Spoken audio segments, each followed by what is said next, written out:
Welcome. You have been designated for the F5000.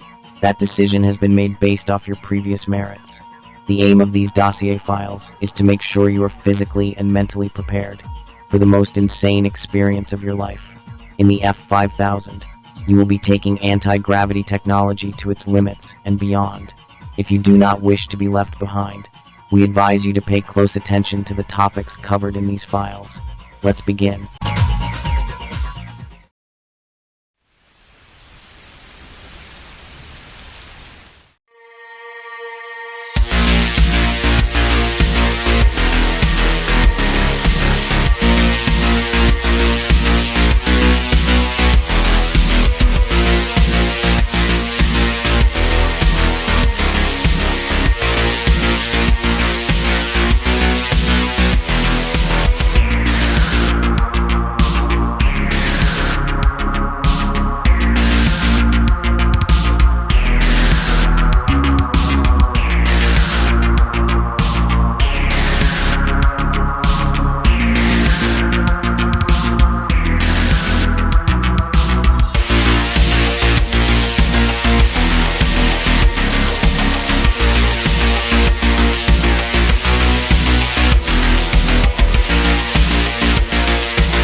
At first glance, you'd think I'd been thrown into the deep end, but that's not exactly the case. Valparaiso is a track I know like the back of my hand, and while Replicant may be just as challenging as ever, it's not that bad after some practice. This was a slam dunk, at least that's what I thought before starting this race.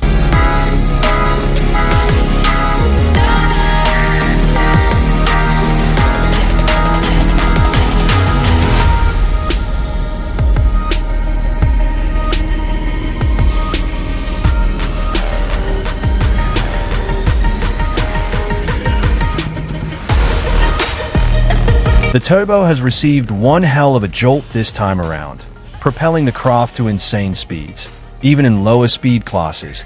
This also makes it a useful tool for finding shortcuts.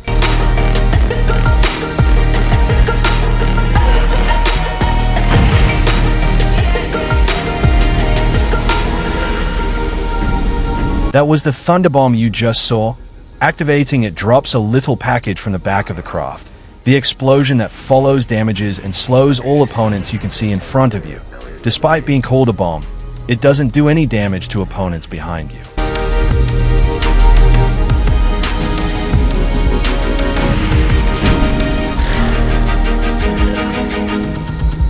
That was the Quake in action, a fan favorite ever since its introduction. You can easily see why.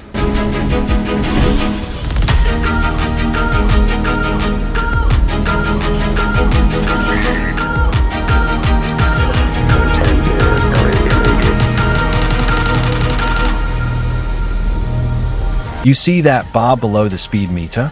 That's the shield energy bar, something that would be a staple for WipEout from here on out. It encourages you to be more careful. Hitting the wall and getting hit with weapons will chip away at that. And if the shield energy is gone, it's not pretty, but what can happen to you can also happen to the rest of the pack, and you can play a part in that. Long story short, you can eliminate the opposition now using weapons, but they can do the same to you, so be careful.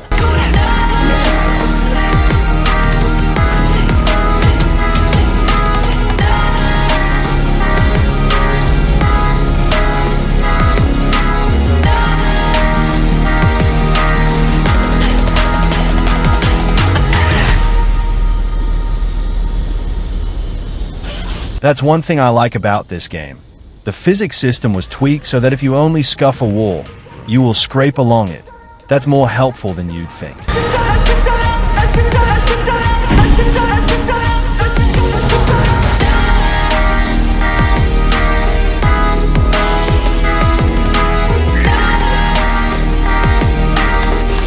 Another thing I like about this game, weapons can now be dropped, which again is more useful than you'd think.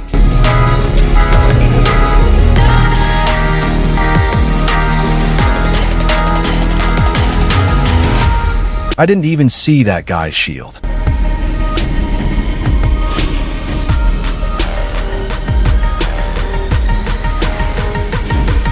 You can't imagine how much that pissed me off.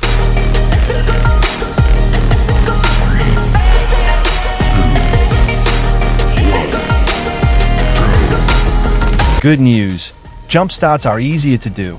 Bad news, they're not as effective as they used to be.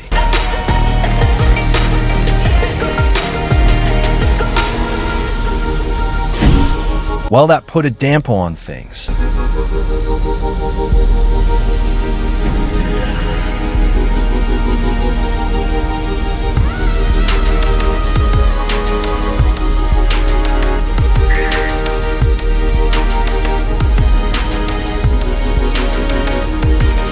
I wasn't seeing any decent spots to use that turbo.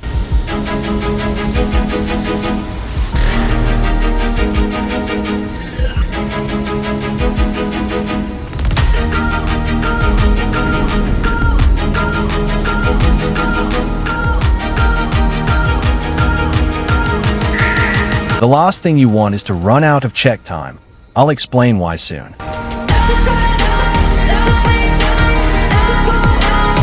Again, I didn't see the shield.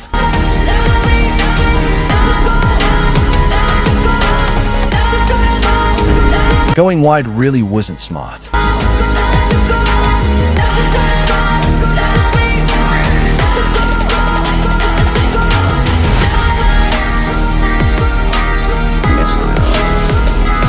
Yep, missiles can be fired backwards now. You do that by tilting the nose of the craft backwards. However, the game doesn't have rear view, so once you get a missile, rear lock would appear below it if there was an opponent in range.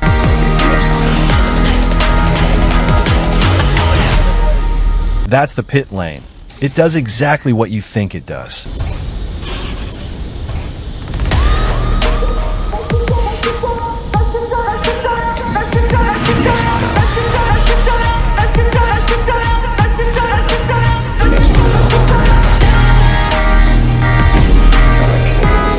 I wasn't liking what I was hearing.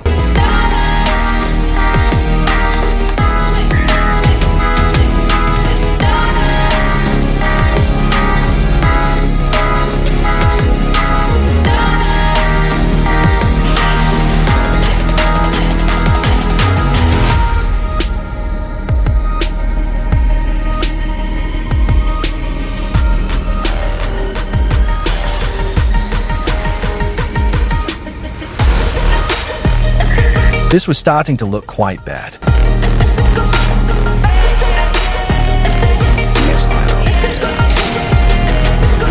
The rocket has evolved from a weapon that used to be a missile without the lock-on capability to a weapon more useful at attacking a crowd.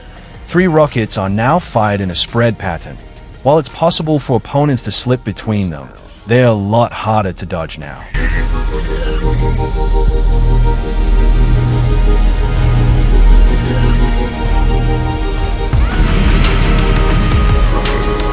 Mines, on the other hand, haven't changed at all. They can now do damage alongside their signature slowing effect. Going through all 5 can cause some serious damage.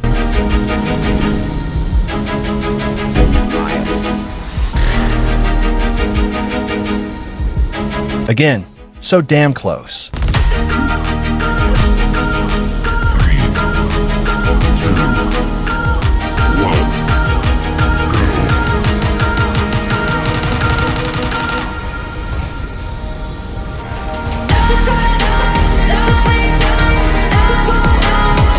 I was getting robbed of weapon pickups left and right.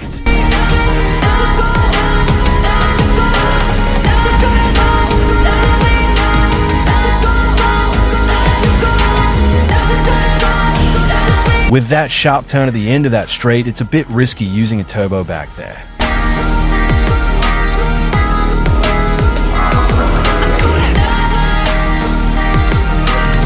That was the most useful tool in action, the autopilot.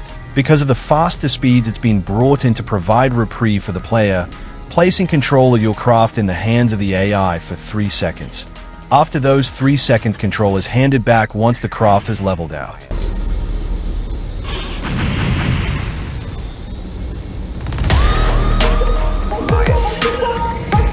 How did I manage that?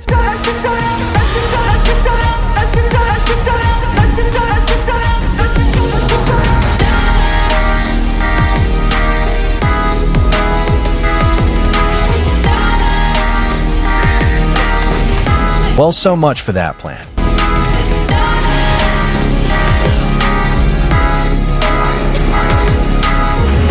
Clever bastard. There was no way around those.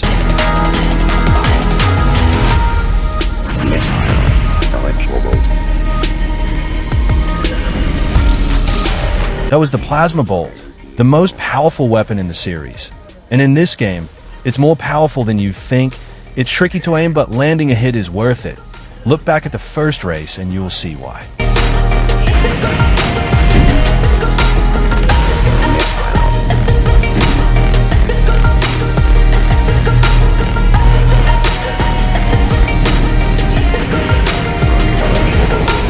Had a clear shot at 5th and I fucked it up.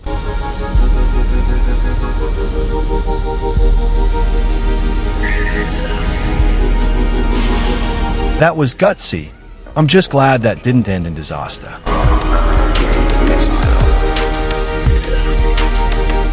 Talk about a harsh re-entry.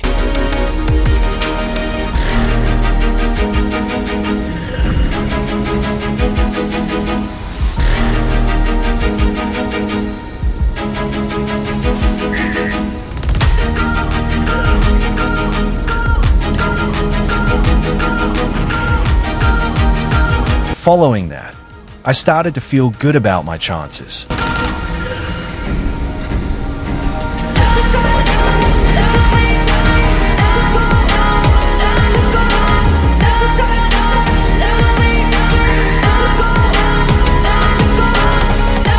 I wasn't tempted to try the same thing twice. Probably wouldn't have worked.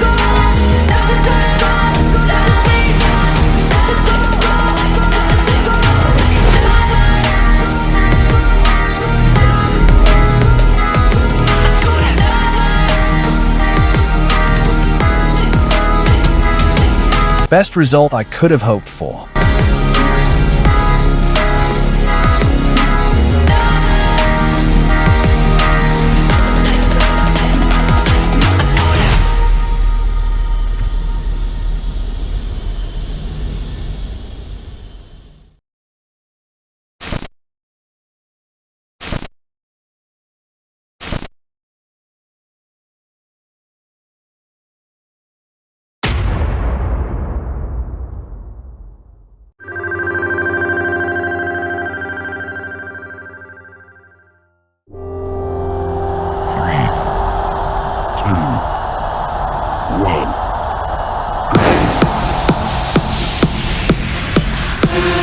Welcome to Phantom Class, the new top dog.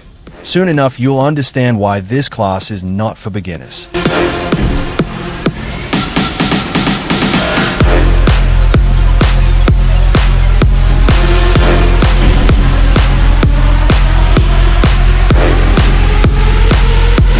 I was making a bit of a mess of this so far.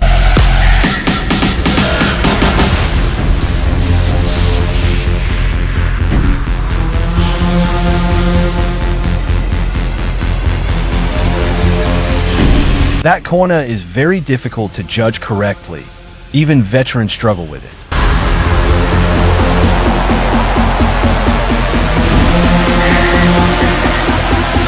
Vostok Island is one of 2 tracks in 2097 that aren't available at the start. You need to complete the first tournament to unlock it. As you've seen already, it's quite the menace. Track splits, sharp corners, narrow sections. It's got the lot. But what makes this worse is that when you unlock it, you can only race it on Phantom class until you complete the second tournament. So you can't practice on the slower speed classes. You gotta jump straight into shit. While on that note, even if you complete the second tournament, you can only race here on either Rapier or Phantom. That's undeniably devilish.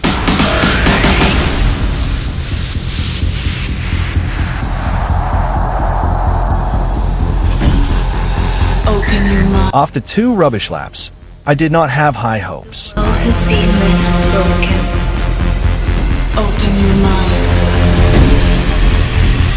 The world has been left broken.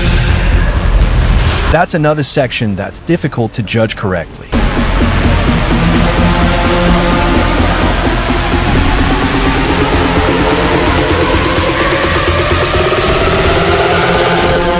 around you.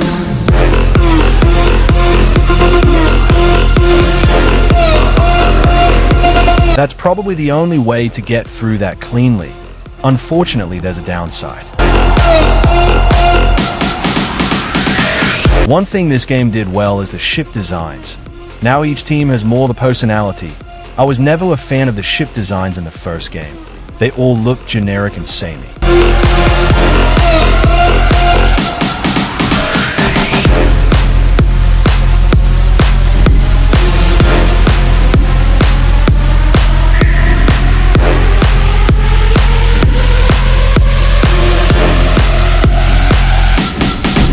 If I went down, I was taking that guy with me.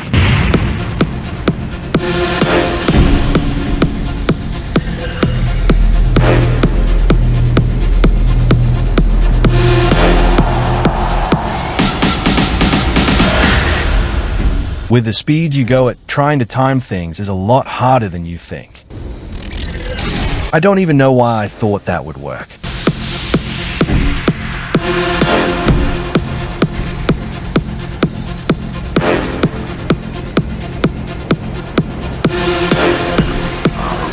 The autopilot has saved my ass more times than I care to mention.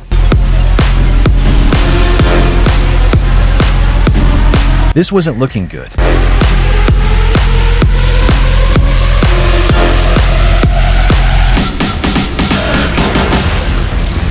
Another wasted opportunity.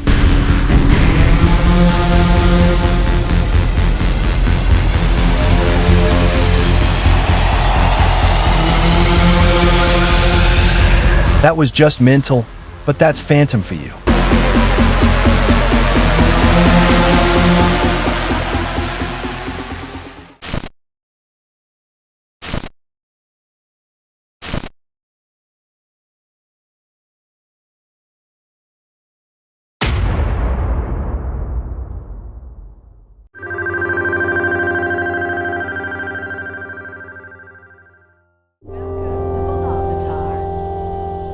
Three, two, one, go.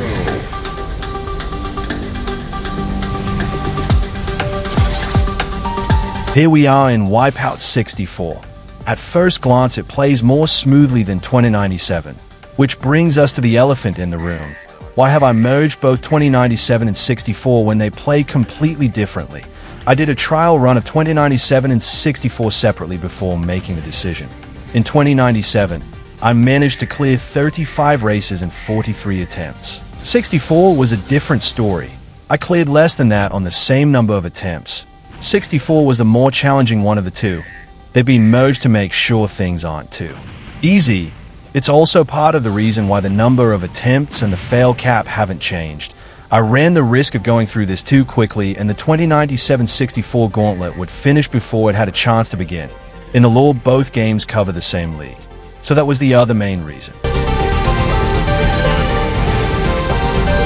That was a stupid idea.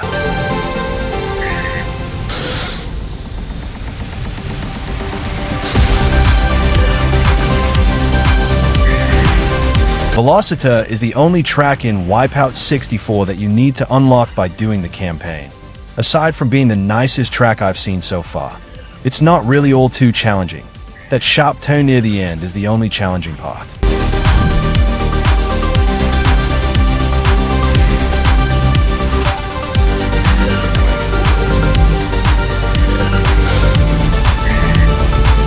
Bastard cut me right off. At least scuffles like that aren't as punishing as they were back in the first game.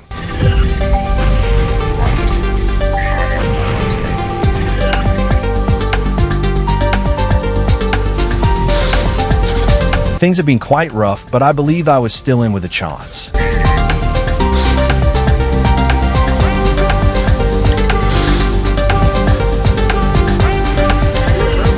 That's right. Each team has a super weapon in 64 to make things a bit more interesting.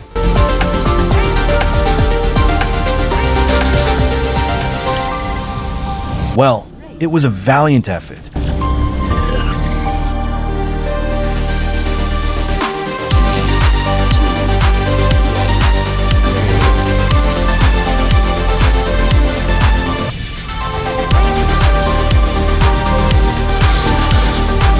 A rather significant gap was made in enough time to make me worried.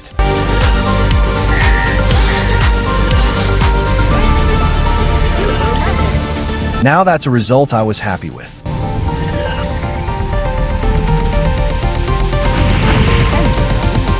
Eliminations happen more often in this game than in 2097.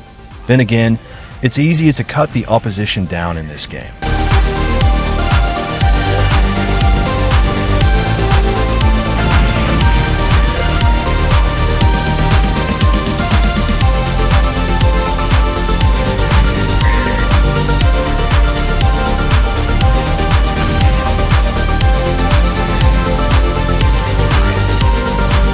Now that's the right way to do that.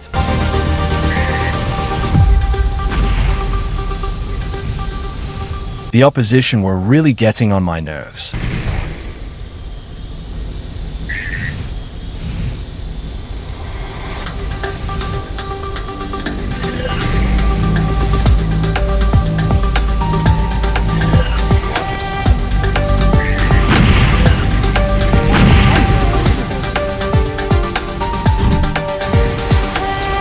Well, that didn't go as planned.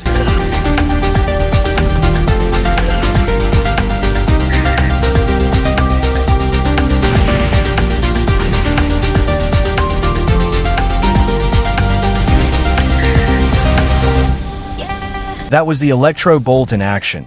It's essentially the Shockwave with a different graphic and name. This sort of crap was rubbing me the wrong way.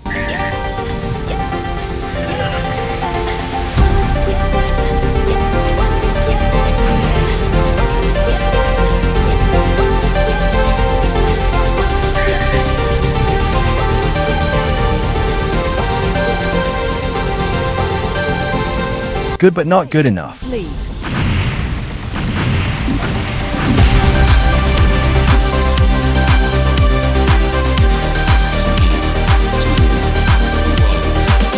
With a start like that, I knew this wasn't going to be good.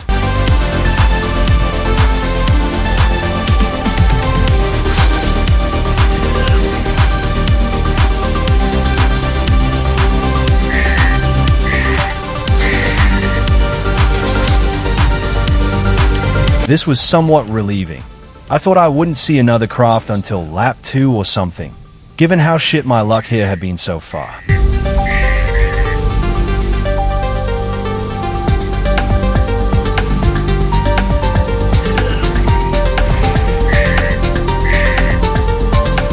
I needed a lifeline more than ever, both to keep the momentum going and to ditch a couple annoying bastards.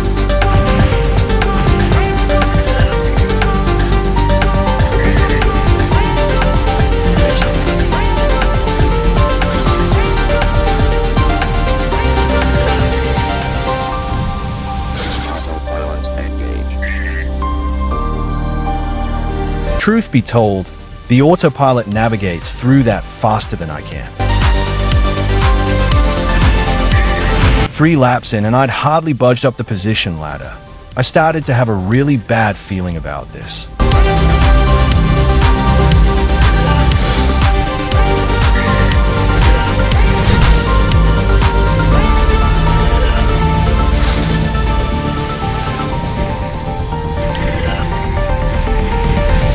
The 1 in 10th was really giving me a run for my money.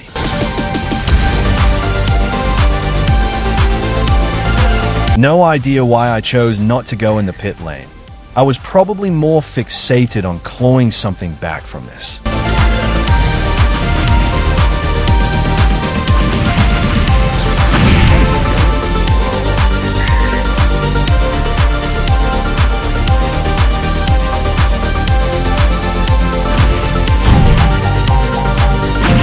I only had myself to blame for this, and that is what happens when you run out of shield energy. 3, 2, 1, go.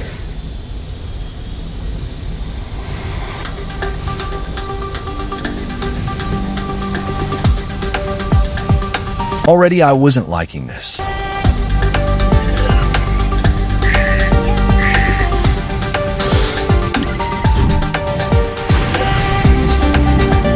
That's why I love the Quake personally.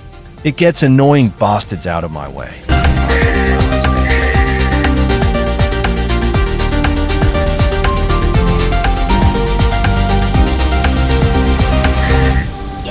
That was a somewhat solid first lap. My motivation was starting to grow. One less problem I had to deal with.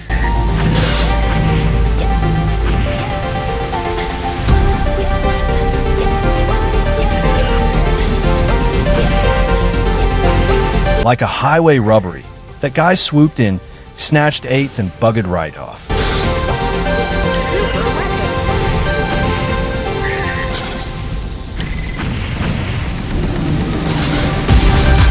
The super weapon of AG systems is the Shield Raider. For some reason it didn't work here. What it does is drain nearly all the energy of the target's craft and use it to replenish a small amount of your own. This does mean any further damage to the target would eliminate them. The Shield Raider is more lethal than you think.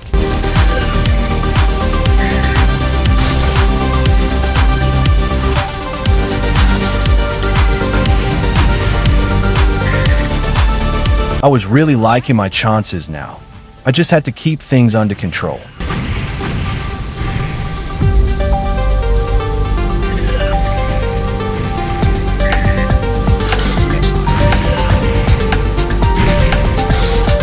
My efforts were paying off.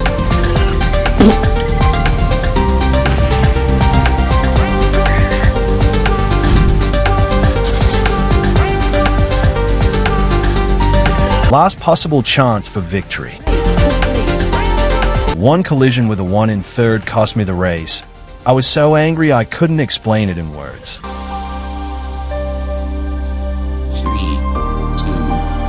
1,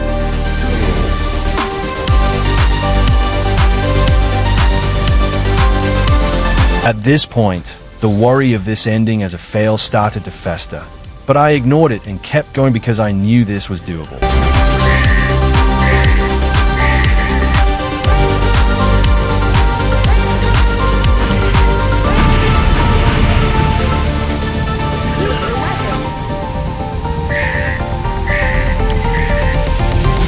In fairness, it was worth a try.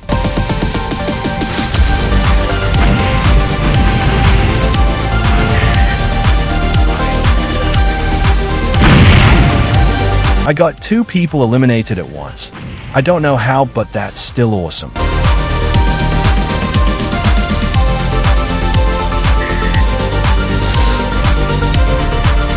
That guy was more than ready for me.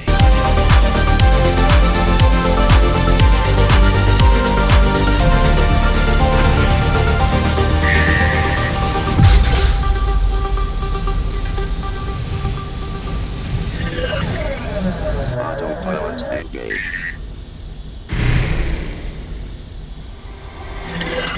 Not entirely sure why I didn't save that for somewhere it could have been more useful.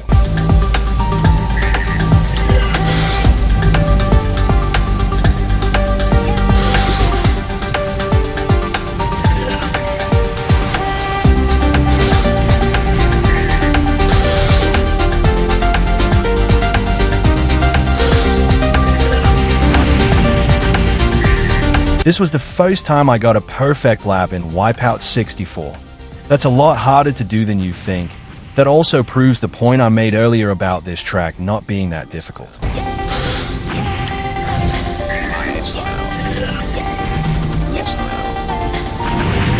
Things behind me were getting really chaotic.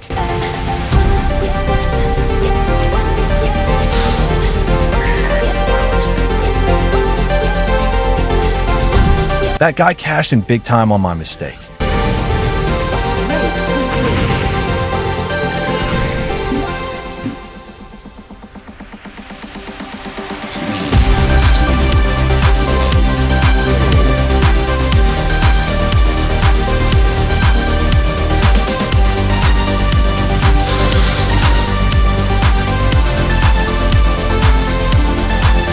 That's the mother of all door slams.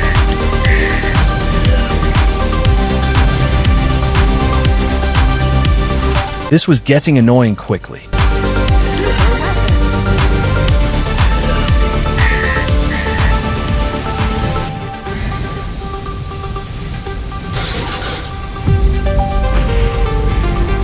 Took me a while, but I was finally able to make some progress.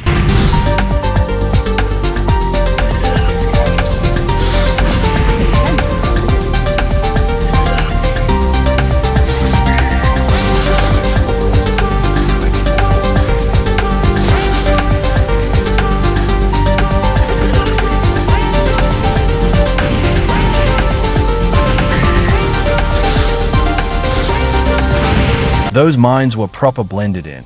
I didn't see those until it was too late.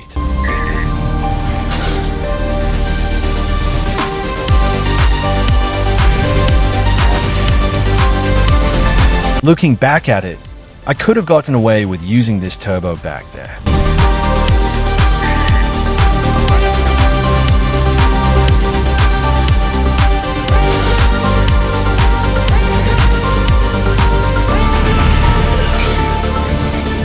Well, this was quite the predicament I winded up in.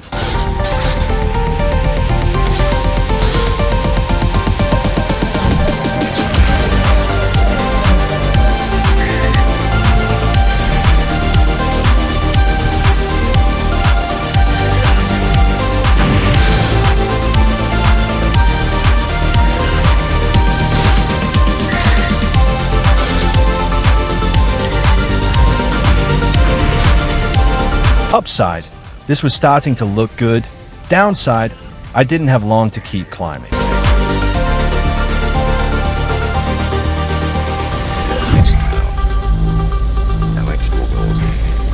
Race complete.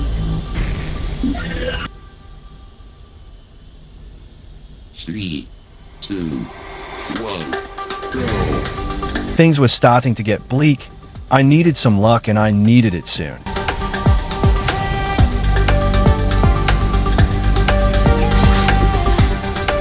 It was pissing me off how quickly the AI were pulling away from me.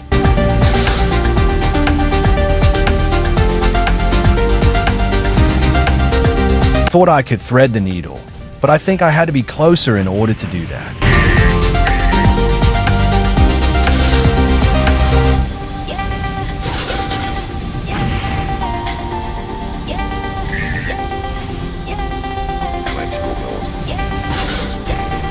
There was always someone who had to be a problem.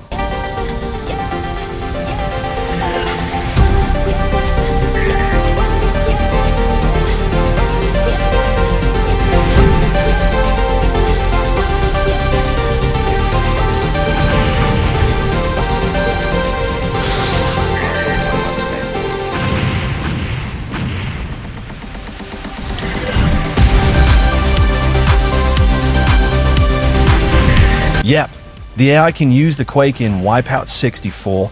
And it doesn't half scare the crap out of me because the guy warning you about incoming weapons announces it so quietly you won't know it's coming unless you listen closely.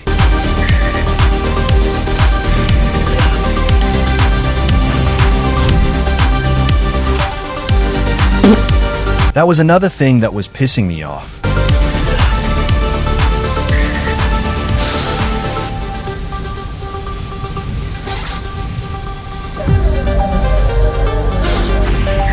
I did not have high hopes about the outcome.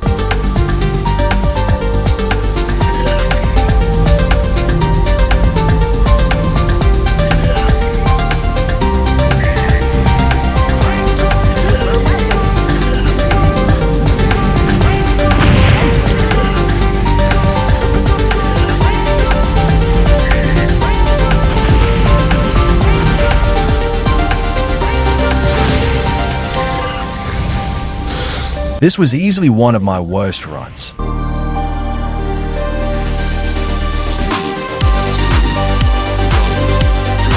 Well, ain't that just the bee's knees?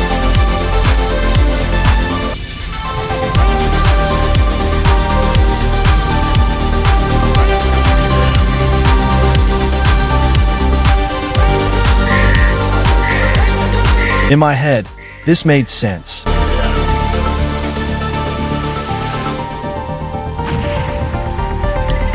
If you use an autopilot in the right place in this game, it can last a lot longer than 3 seconds. Now that was very close.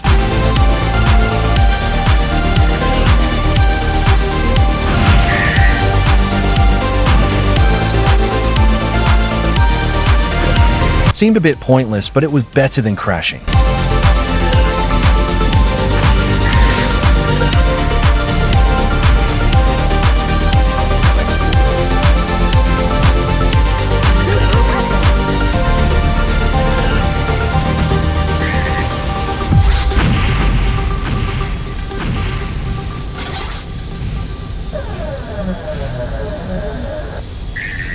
Didn't realize I got a perfect lap. Then again, I rarely do. Busy concentrating on other things.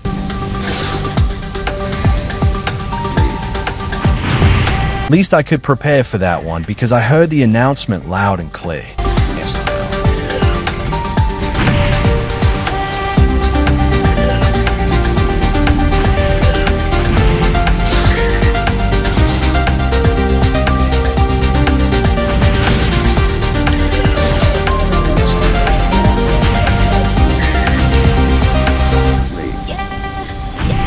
The same could be said for that one.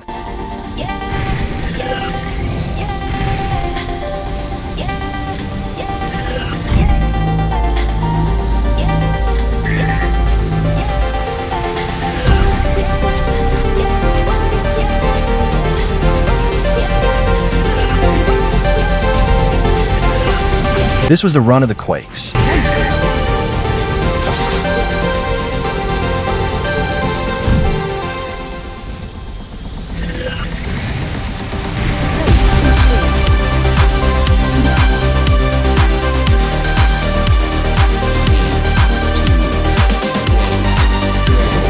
I was getting seriously desperate now.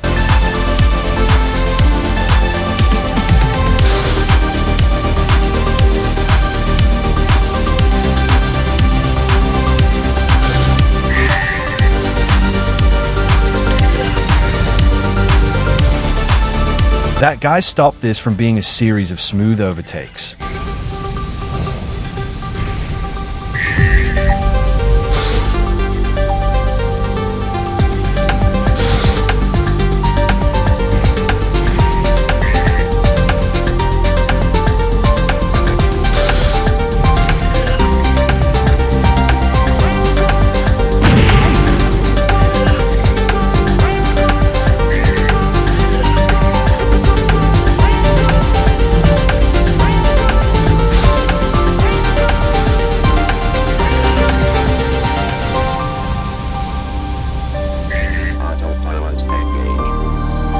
The autopilot can be manually deactivated by pressing the drop weapon button. This allows you to avoid any incoming mines.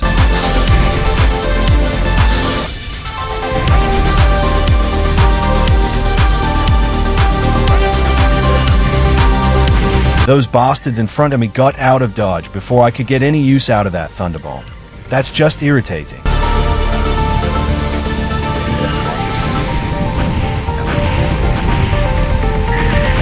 Things were certainly heating up.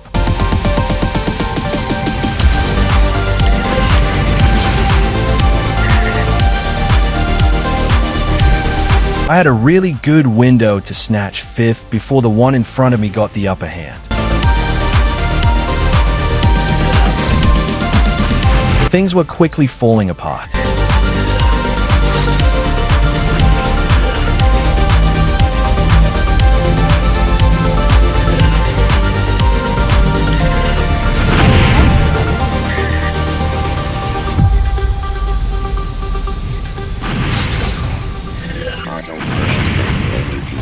Race complete. Well, this was a new one for me.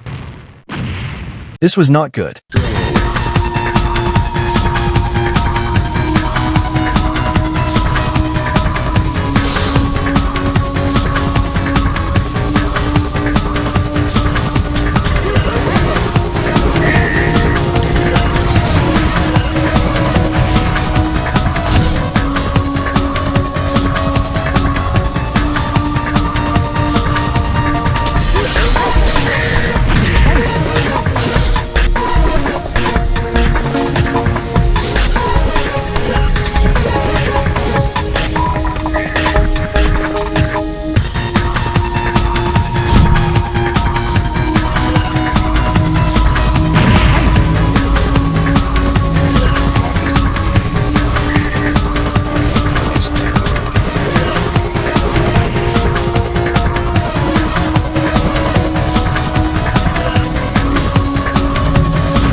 Three, two, one.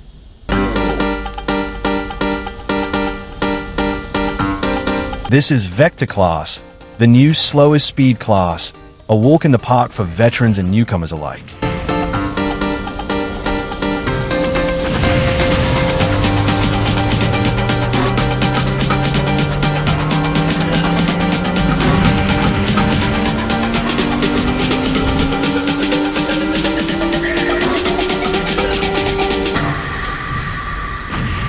I was born to be free. Finally, I had an opening. Didn't fancy playing bumper cars with that guy.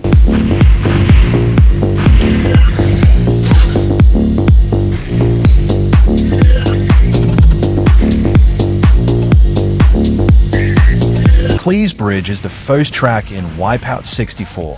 While it may have a few nasty tricks up its sleeve, it's straightforward for the most part. It's also the second track in the series that's built in Greenland.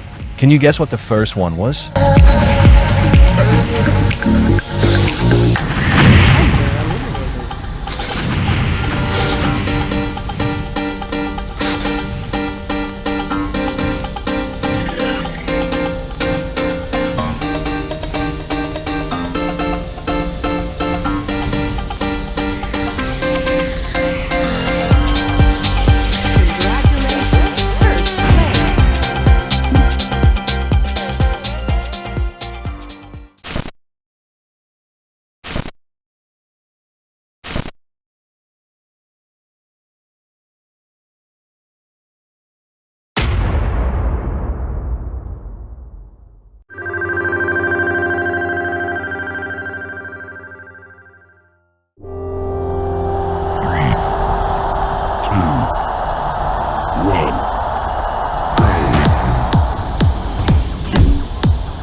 If I could get a victory here on Phantom using Kyrex, then Rapier was going to be a breeze.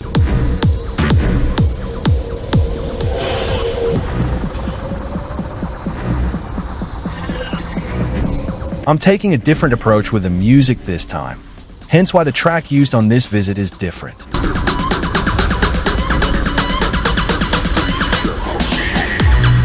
With the amount of swerving I was doing, a collision was inevitable.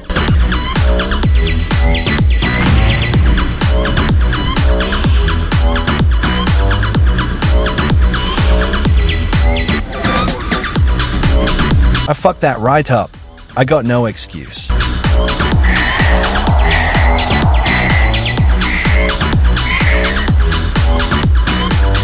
One thing you probably noticed is that the number of laps keeps changing. That's another thing introduced in this game that would be a staple moving forward. The faster the speed class, the more laps you have to do.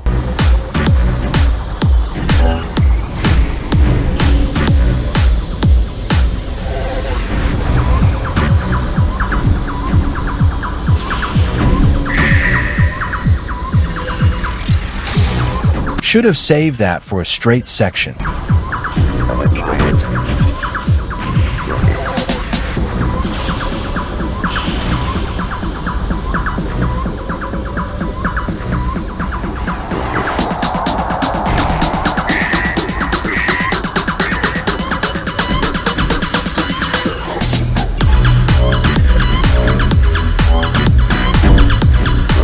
That was peachy.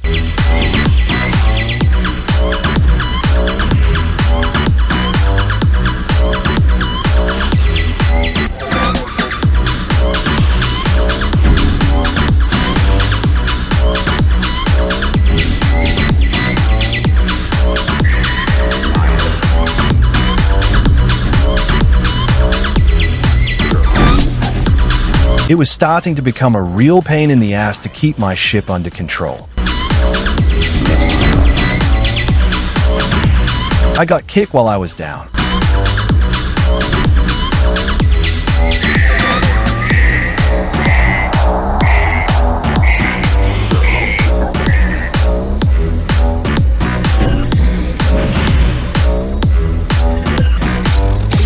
There's stupid and then there's that.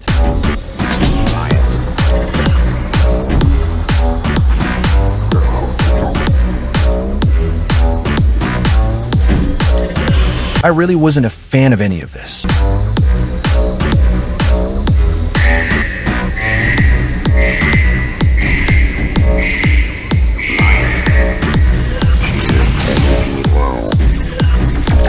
That was the E-Pack, an item you can get only if your shield energy is critical. Using it restores 20% of your shield energy, keeping you going long enough to reach the pit lane. It only ever appeared in 2097 and 64. Don't know why it didn't catch on because it's very useful.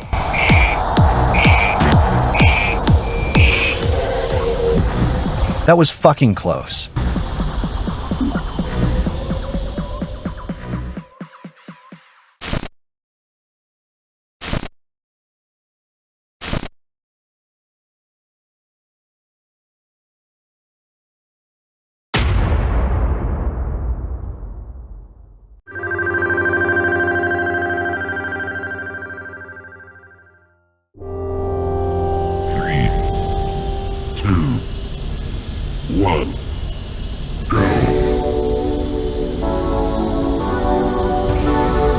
This is Talon's Reach, the first track in 2097, and it's a tutorial race, giving the player a glimpse at some of the stuff they'll see throughout the game.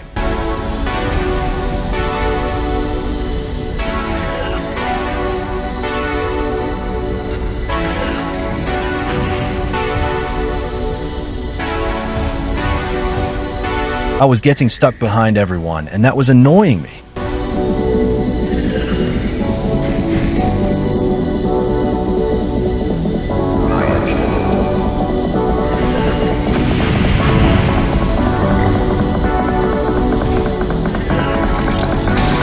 I tried to anticipate, and it went horribly wrong.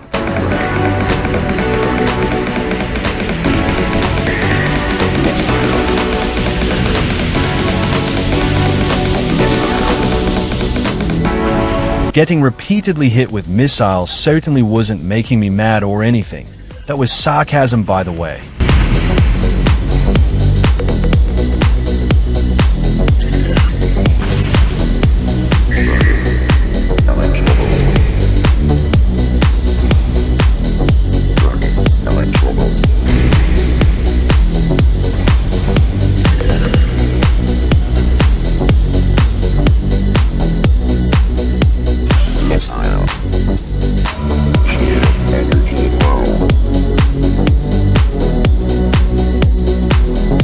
Easily the most annoying vector race I'd done so far.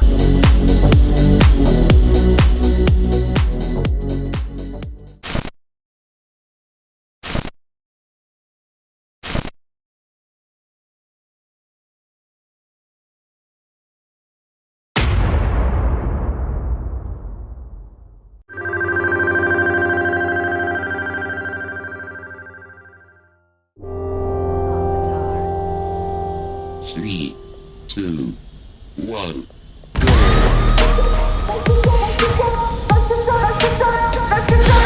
Following the calamities of earlier, I did not have high hopes.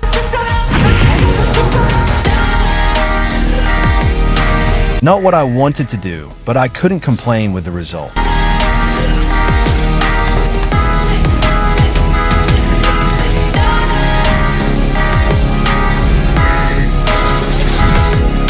This looked like it was going to end the same way as last time.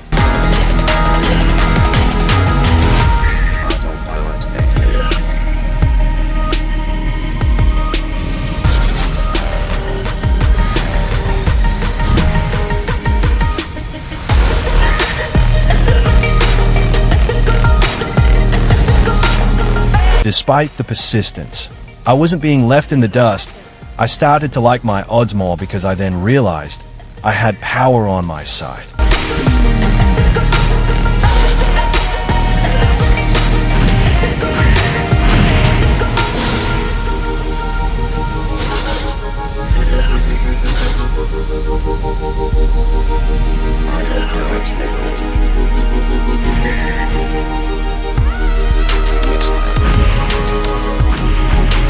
What a dickhead.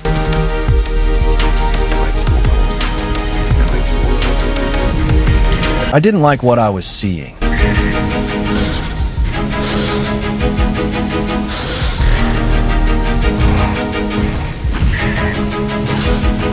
This was getting messier by the second.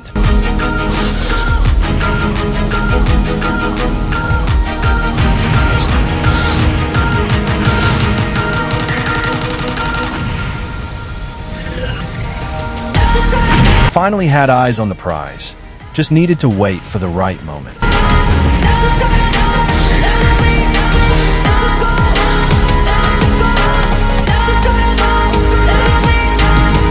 That's how you pull off a finish with some style.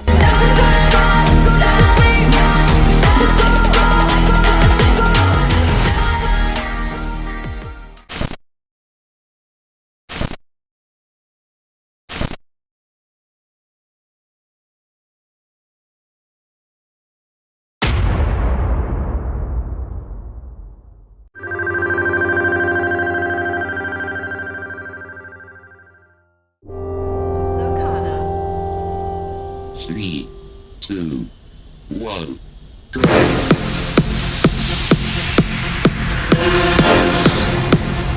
That wasn't a smart move.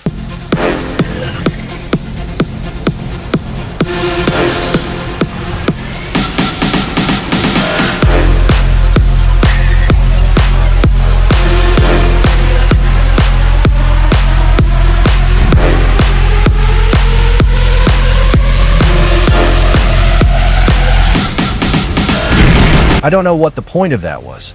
There was no one in front of me.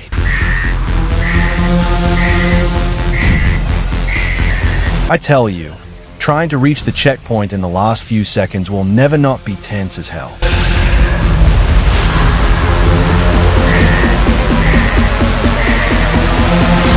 Sokana is the third track in WipEout 64, and as you've clearly seen, this is when things start getting tricky. It's done in a clever way though. with the corners getting more and more sharp as you go along, and it's all practice for what awaits after the jump. It's a good thing I had a thunder bomb on hand. That was stupidly lucky.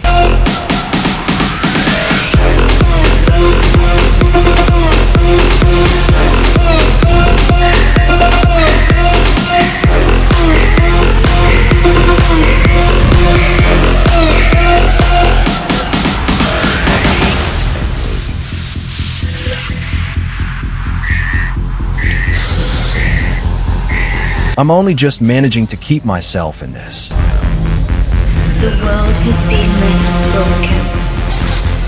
Open your mind. Well, this is what I get for not going in the pit lane for a while.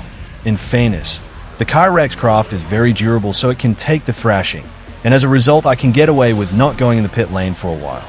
But not all the time though. Look around you.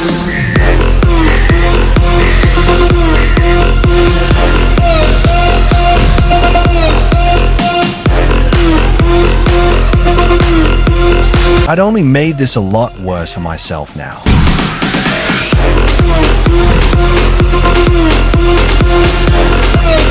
In E-Packs we trust.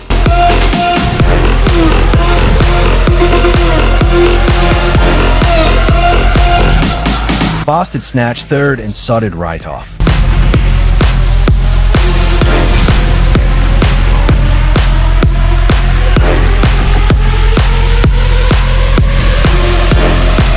That's not advisable, but I was getting desperate.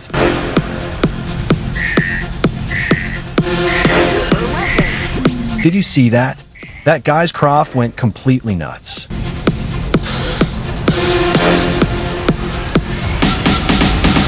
Once I had an opening, I gave this the beans. Congratulations, third place.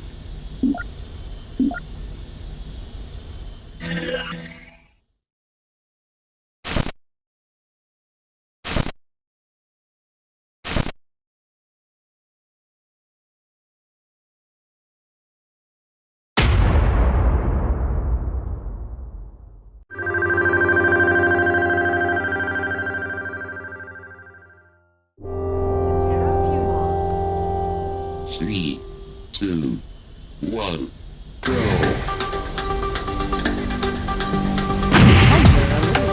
At this point, something was blatantly obvious.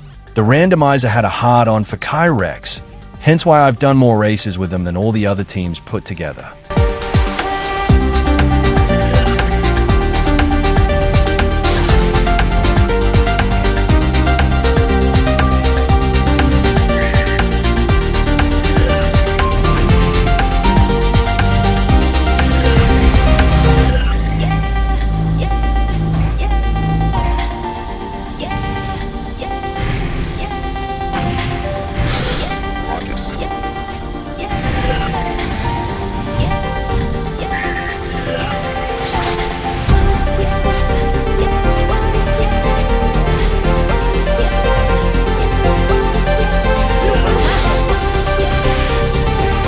The super weapon of Kyrex in this game is the Power Snare.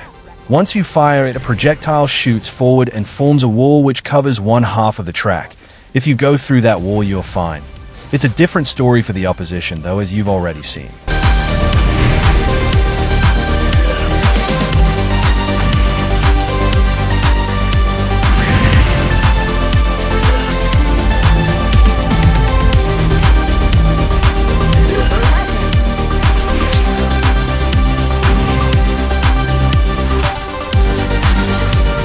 Terrafumos is a bastard of a track, sharp corners, a few irritating uphill sections, and that bloody chicane near the end. It's not that bad once you know the layout though, but it does a good job at keeping you on your toes.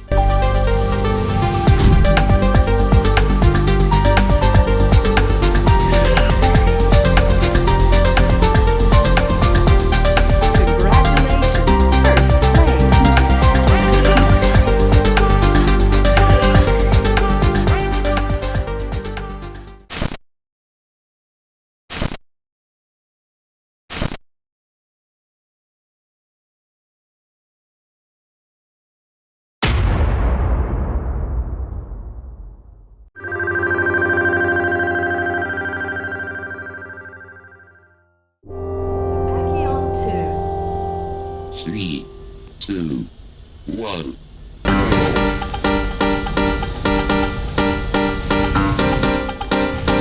Having a corner like that at the start of the track already tells you what kind of track this will be.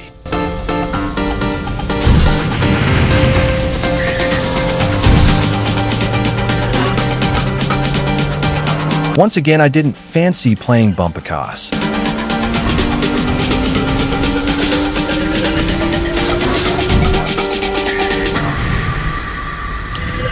I was born to be free.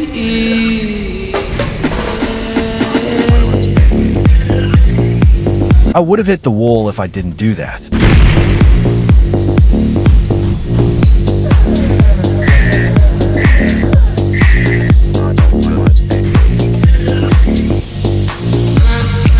I absolutely hate this place. It's littered with quick and sharp corners, some of which are difficult to judge correctly. And to add insult to injury, you have to tackle some of them going uphill. That is harder than you think. This track is an AG craft torture chamber.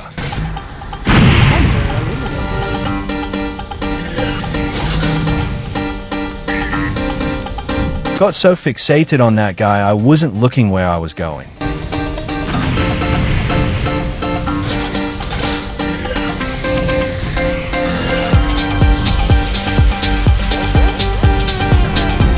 I wanted to save this turbo for the jump, but the situation suggested otherwise.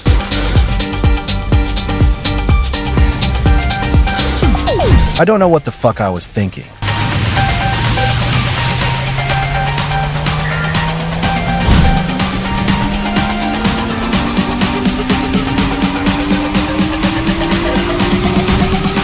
The tricky corners of this track make it ideal for placing mines. You wouldn't be able to steer clear. I was born to be free.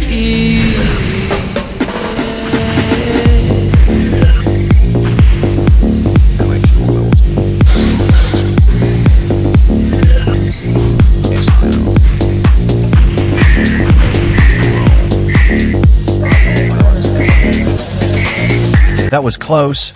Not hair-raising close, but close.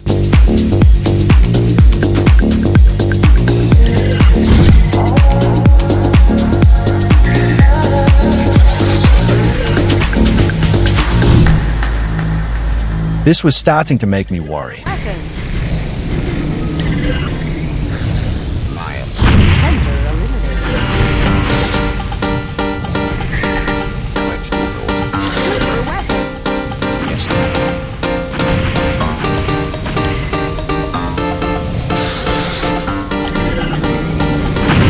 That was fast thinking. Now I needed to make the most of it.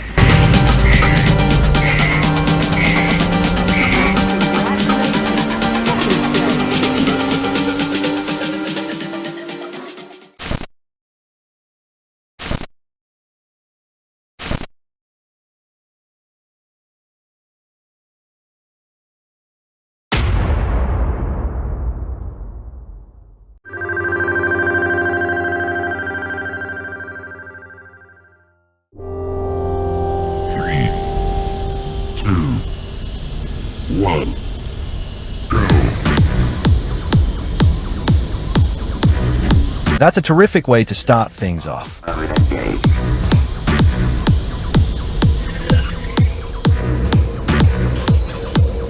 Pretty sure I tried to fire that backwards, but it didn't work.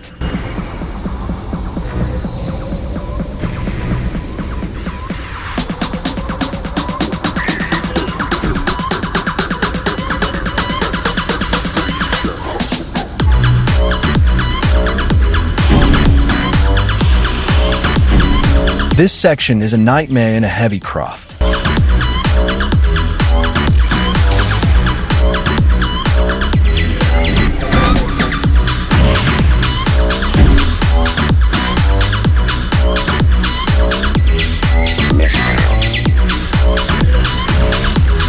I really wanted that to work. It would have been the perfect fuck around and find out type situation. I had to pause for something. Can't remember what it was.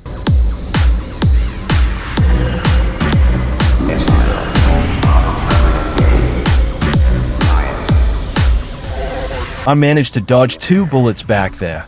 Another example of stupid luck.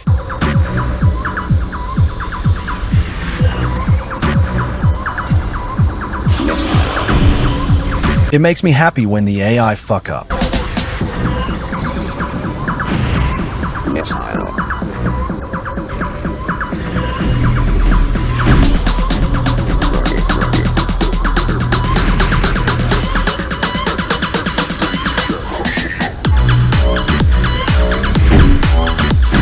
With the way this was going, success seemed unlikely.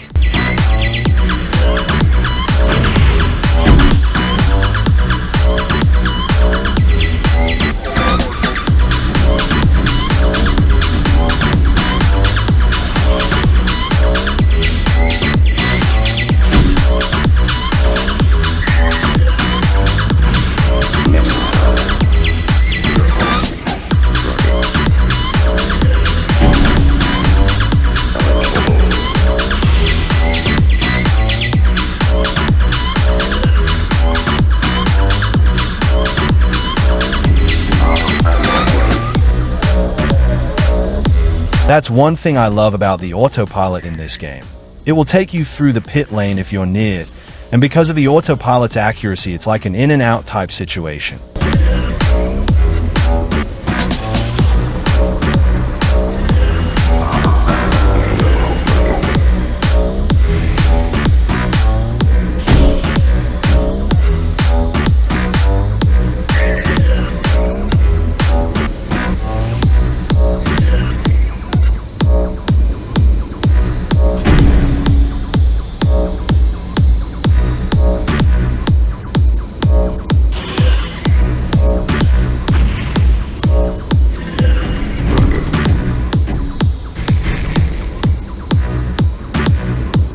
Not bad going.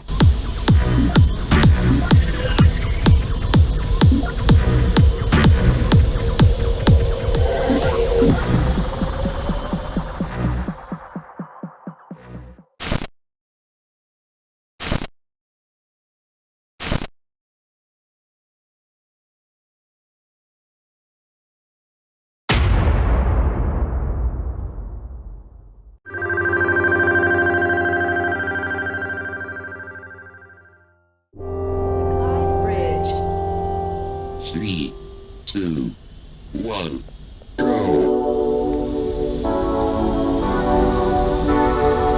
Another thing the randomizers seemed to have a hard-on for was Rapier.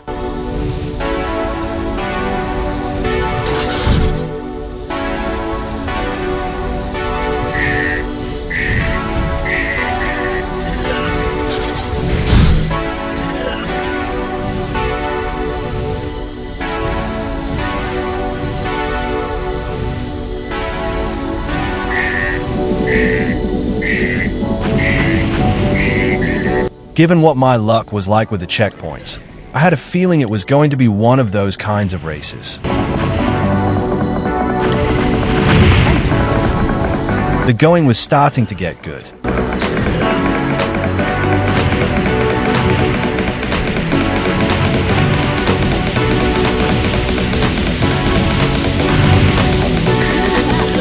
I know setting new lap records and aiming for fast times is a big thing in racing games and all, but I've never really shown much interest in that sort of thing.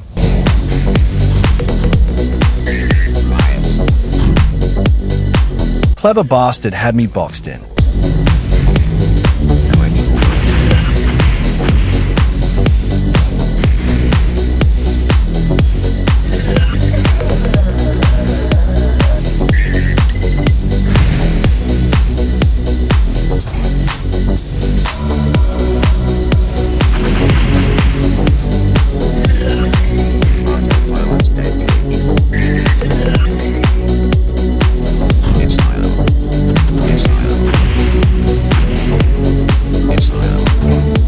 Getting repeatedly hit with missiles was starting to piss me off.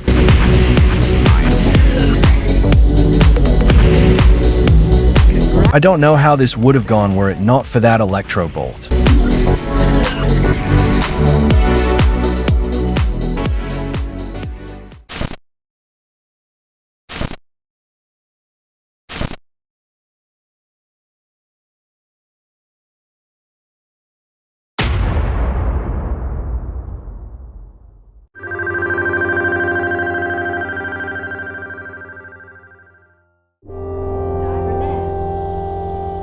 3, 2, 1. Ladies and gentlemen, Piranha, finally making an appearance. A team who specialize in pure speed, with some agility every now and then. They've created both heavy and nimble craft, both of which have one thing in common. They go like the wind, only faster.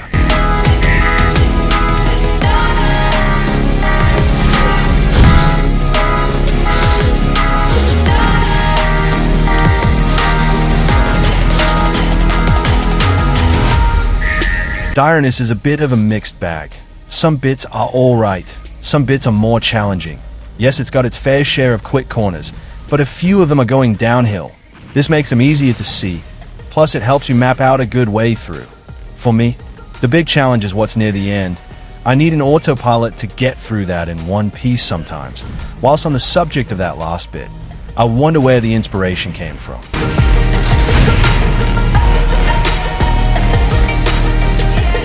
Piranha's speed makes straight sections much more fun, even more so on faster speed classes.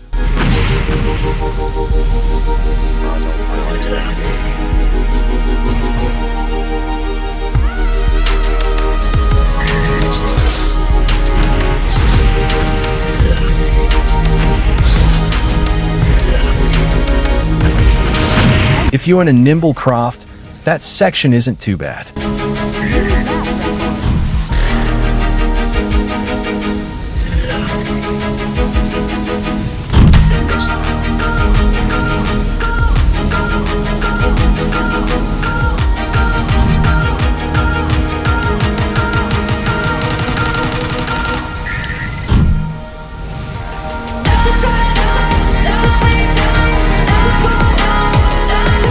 That's one thing about Rapier and Phantom I find annoying. Because of how fast you're going, you can wind up lapping the opposition more than a few times.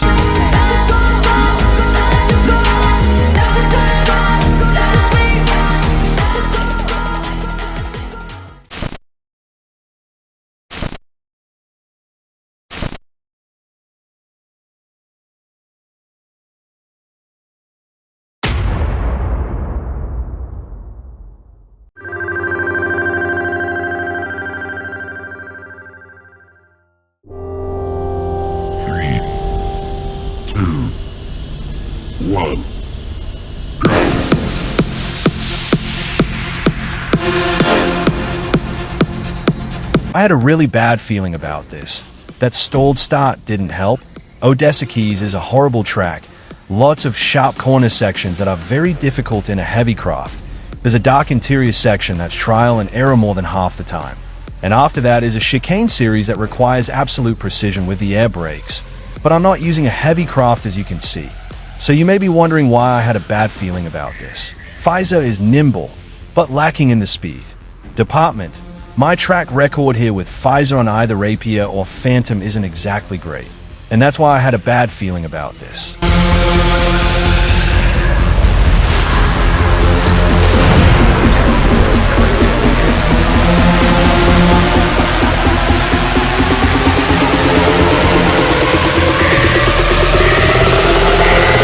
That last turn isn't exactly easy either. If you're coming at that at any reasonable speed, you need to get it spot on.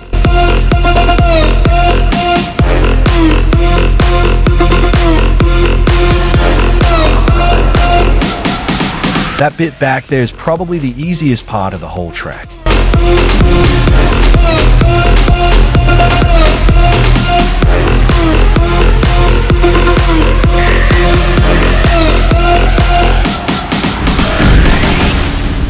Looking back at it, not the wisest idea. Open your mind. The world has been left broken. Open your mind. The world has been left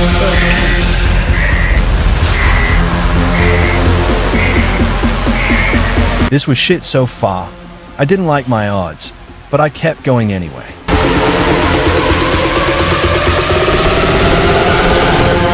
Around you.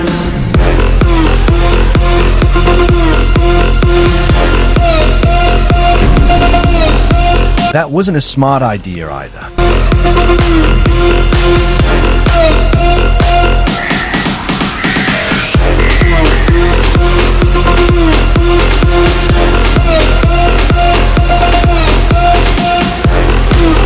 This level of incompetence was just something else.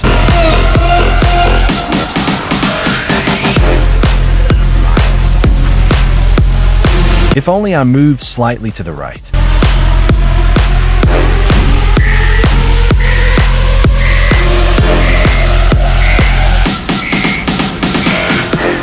Nothing about this was good.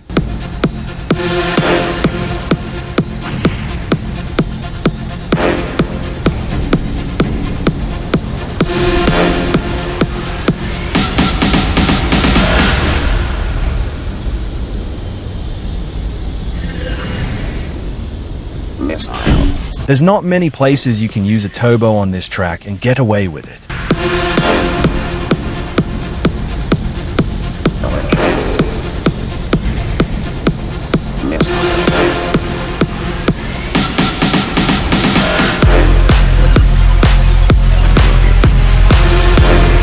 Being stuck behind someone was the last thing I needed while in a rush.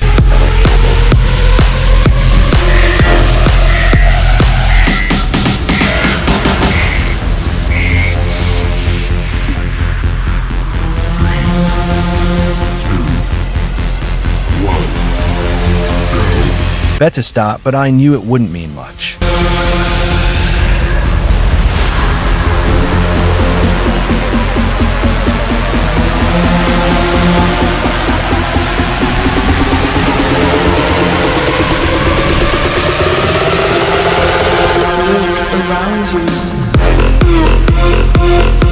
That was almost perfect.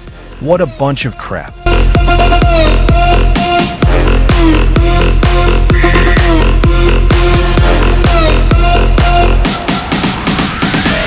Had enough space to pull that off, wound up fucking it up.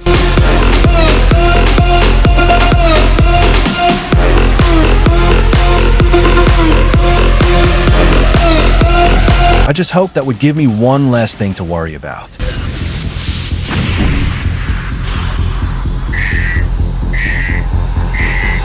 Open your mind. The world has been left broken. Open your mind. The world has been left broken.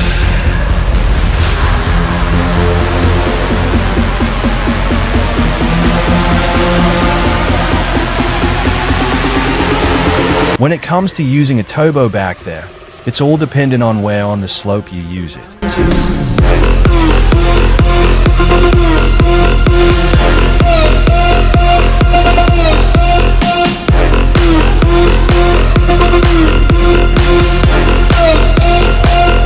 I should have waited before using that.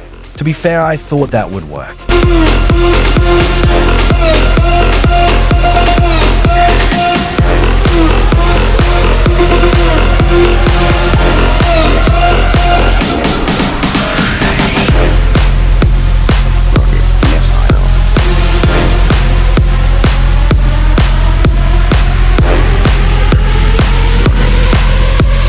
That's one thing about the Quake I don't like.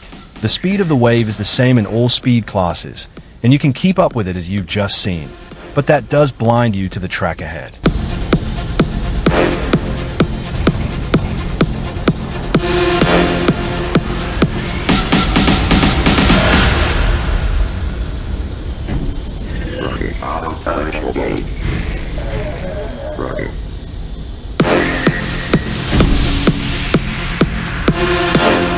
This looked more promising than last time.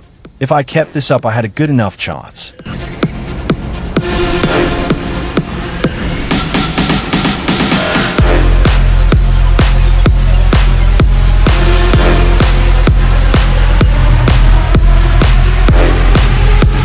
I was getting more and more pissed off with myself.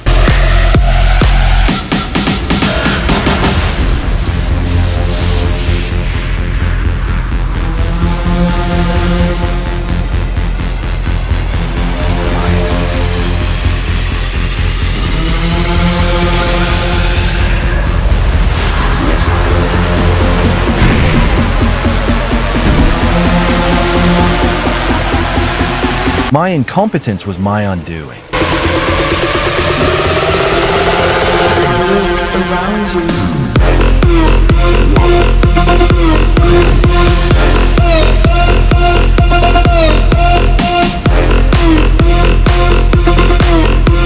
So far, I didn't like what I was seeing.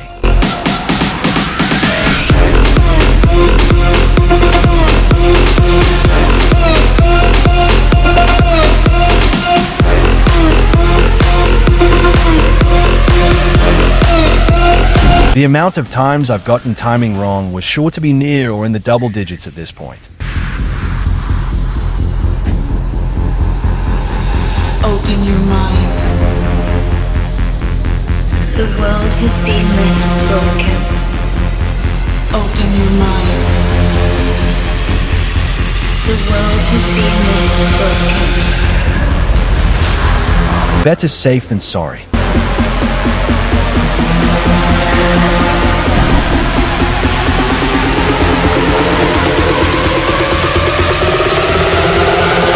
Look around you.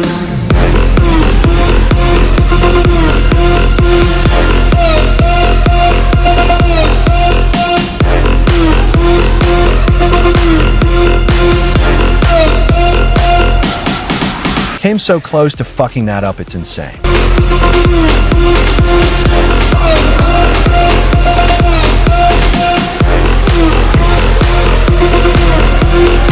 Now that made me mad.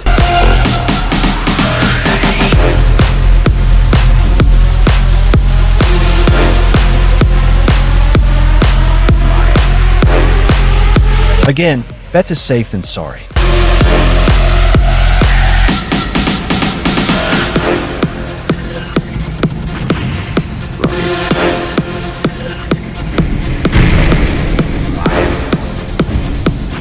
Finally, it was someone else's turn in the barrel.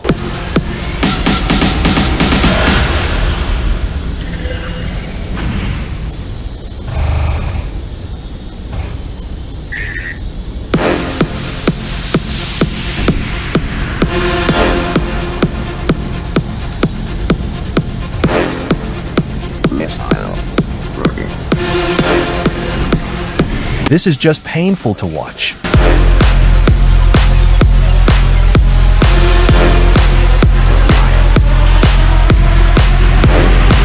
I didn't see those until it was too late.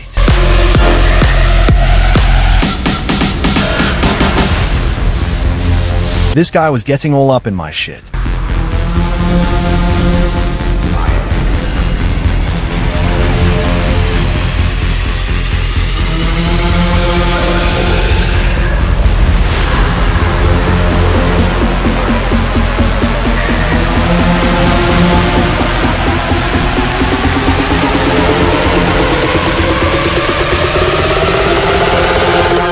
Around you.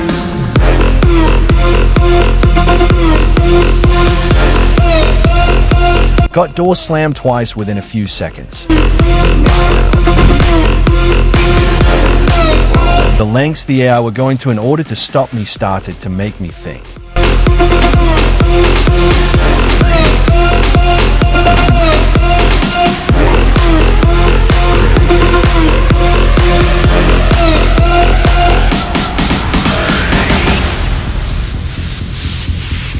Just when I thought I could start climbing earlier than expected. Open your mind. The world has been left broken. Open your mind. The world has been left broken.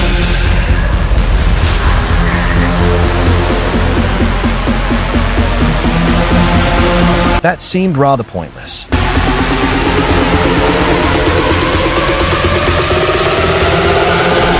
That was not a good idea.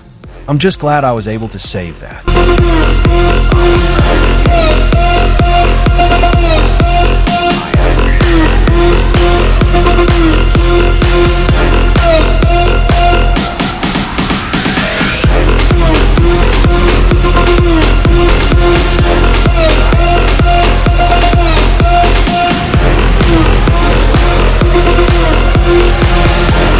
I don't know how I managed to miss that.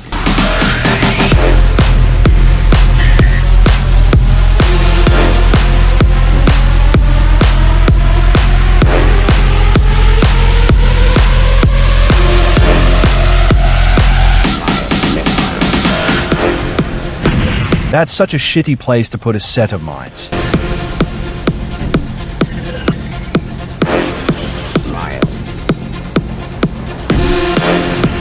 How many sets of mines must I avoid? I started to wonder.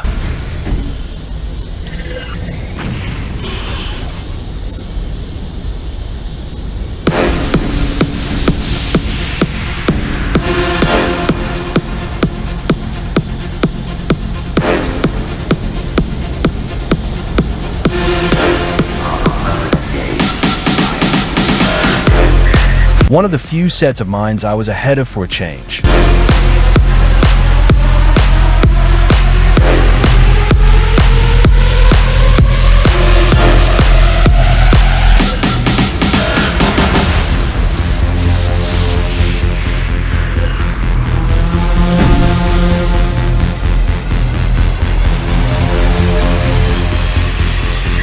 Things looked good, just had to concentrate.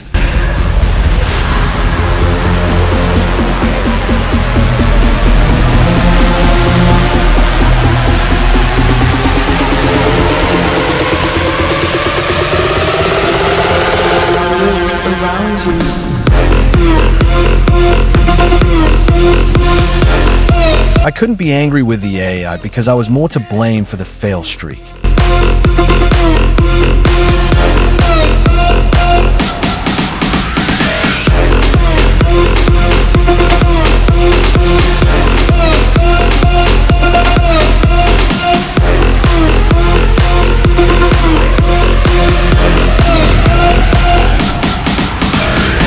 Was getting rather annoyed with this, if I'm honest.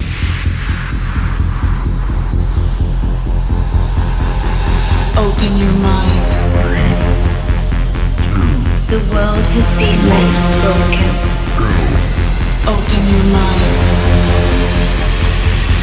The world has been left broken. Wasn't going to let them leave me in the dust this time.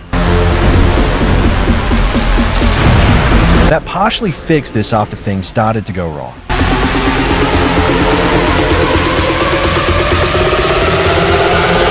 Look around you.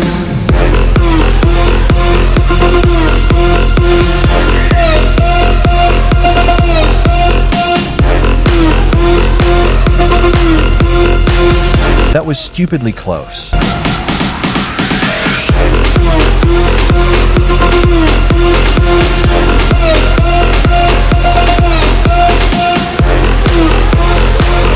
I'd say I almost saved that, but I don't think I could.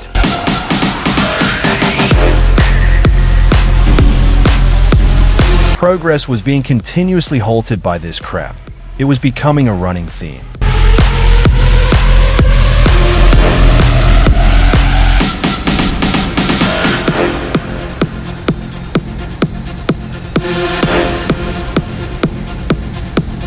I could not put the frustration into words.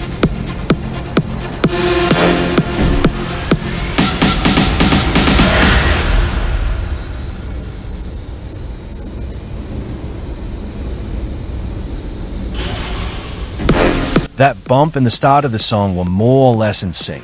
I said before that I'm a sucker for things like that. What the hell was the point of that?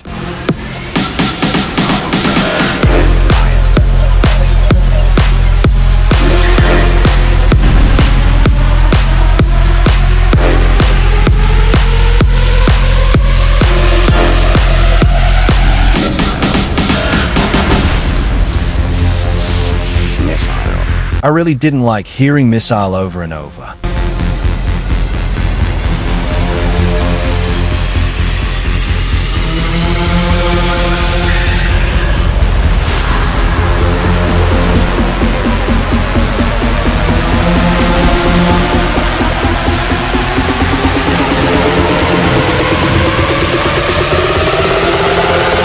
Look around you. This was a time when I needed to be more switched on.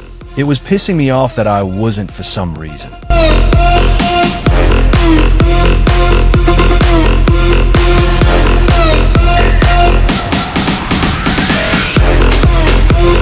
This was a really annoying roadblock.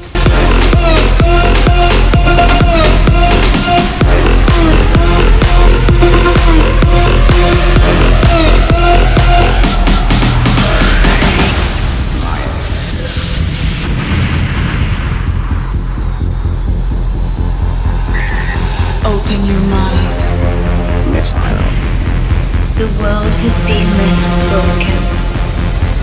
Open your mind. I was just constantly stuck behind people.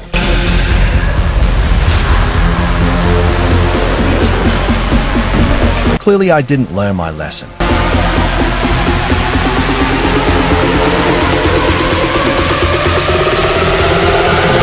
Look around you.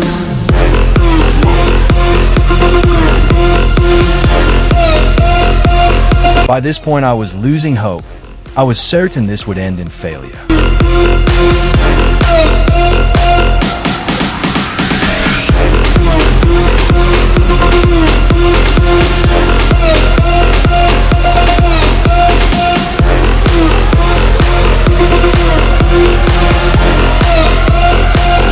Wanted to save this, but I didn't have a choice.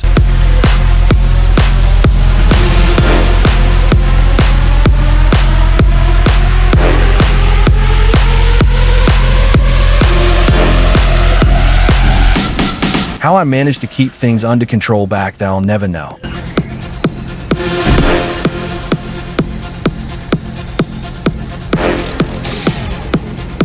I thought I could get away with a long shot. Obviously not.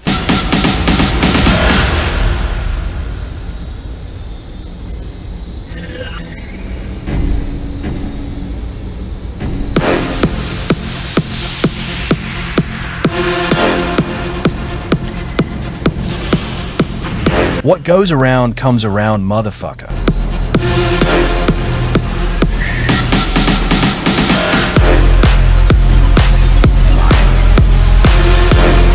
I was having quite a few near misses.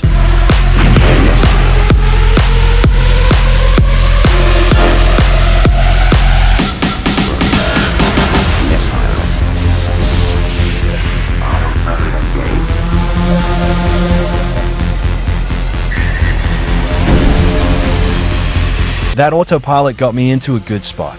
Yes, the re-entry was a bit rough, but it could have been wise.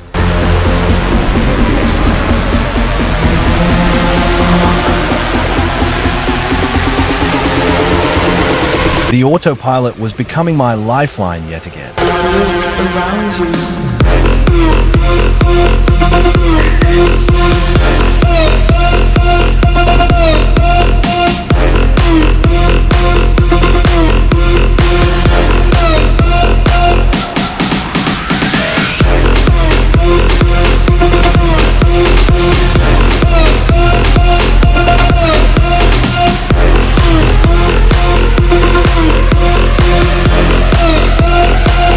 My confidence was being slowly restored. I could still do this. Emphasis on could. Open your mind. The world has been left broken. Open your mind. The world has been left broken. That was a fucking beautiful shot.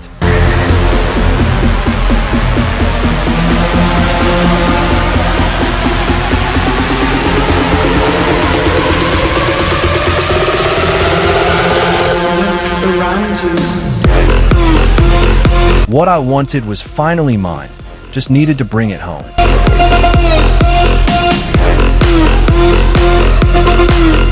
There was nothing nice about this. I was so glad it was over.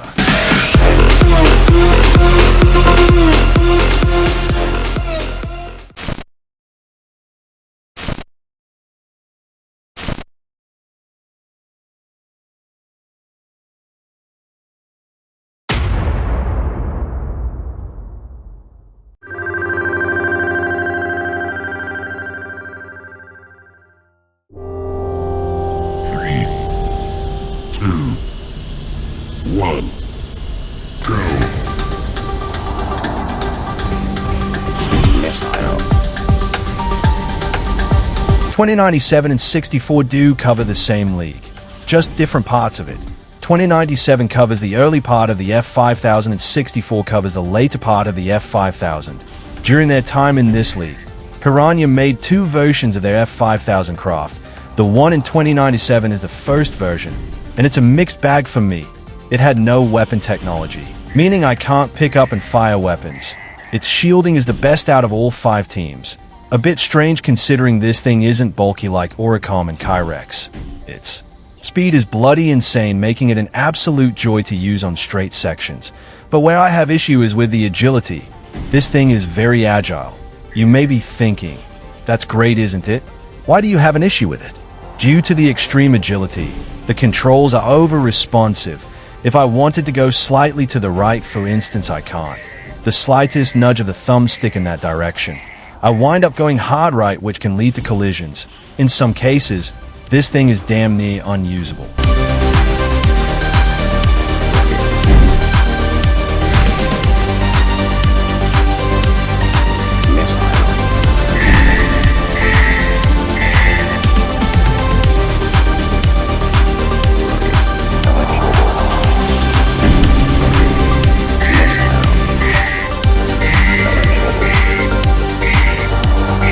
Sagamatha is rather straightforward for the most part.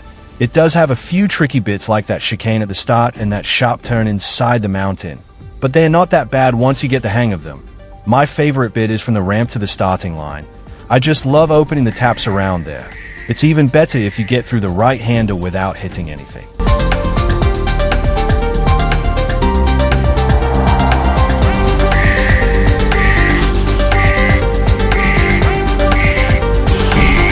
That's just horseshit.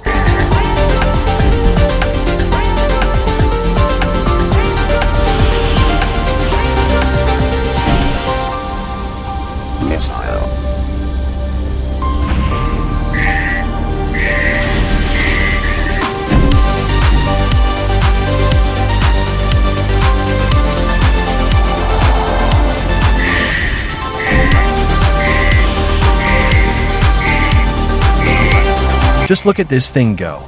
It's amazing, isn't it?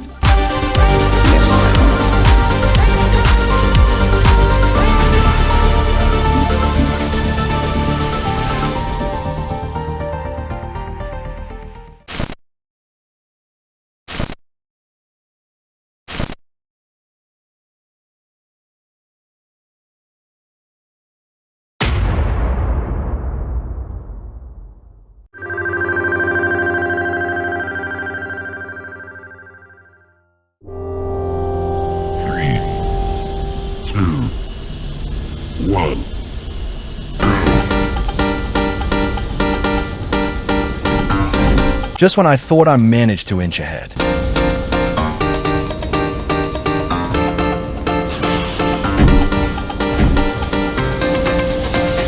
You may have noticed that sometimes the number of races alternates between 12 and 15. There's 3 races for each team. That does include you. Whatever team you choose, there will be 2 more of your chosen team in the race. Except for Piranha, all other teams are always present. Piranha are only present if you're either on Phantom or racing as them. This got sorted out in 64 though, so all teams are present no matter what.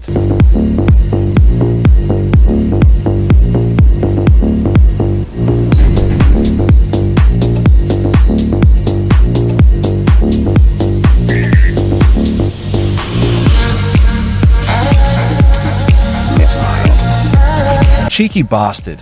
I thought I could get ahead of him before he fired that.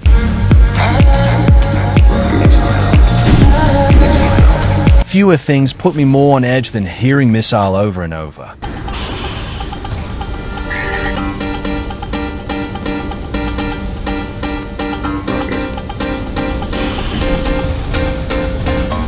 Tried to block him and it didn't work.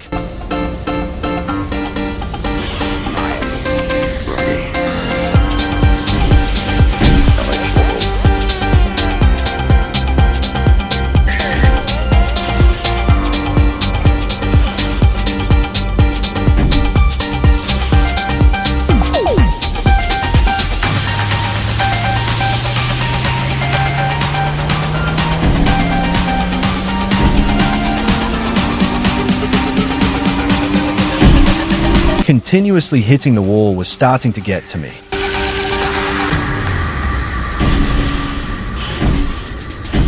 I was born to be free.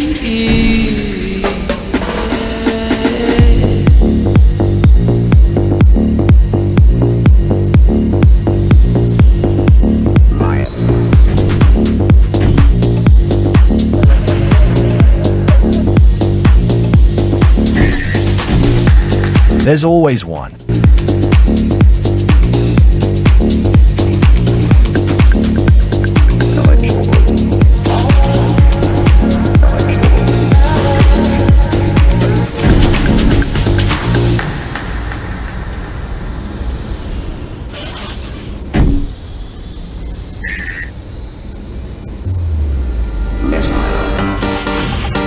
Seeing that put a smile on my face.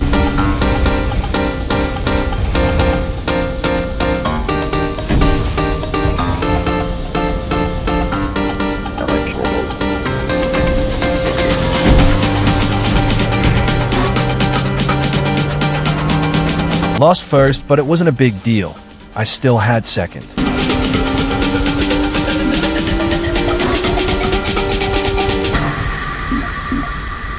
I was born to be free.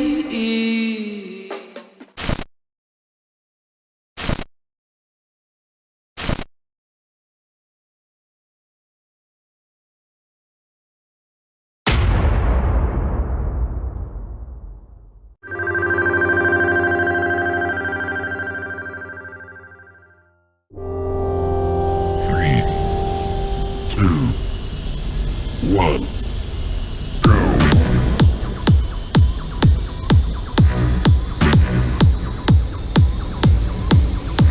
After 32 races, Venom finally makes an appearance. From the look of it, the speed is roughly the same as what it was back in the first game. But the AI difficulty has changed to set it in stone that Venom is not the beginner speed class now. It's more of a middle ground now, so to speak.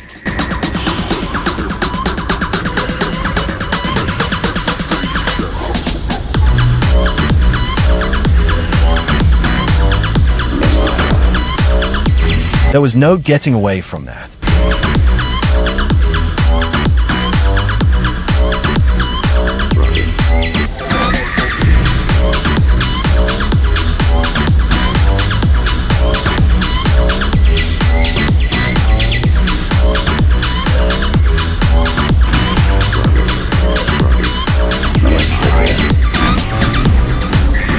I thought that missile would keep him at bay.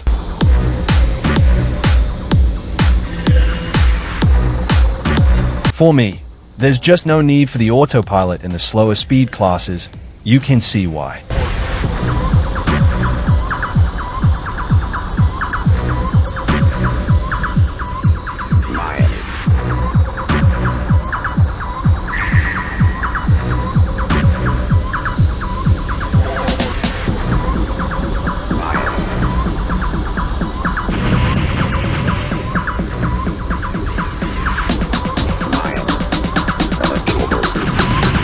Again, how many sets of minds must I avoid?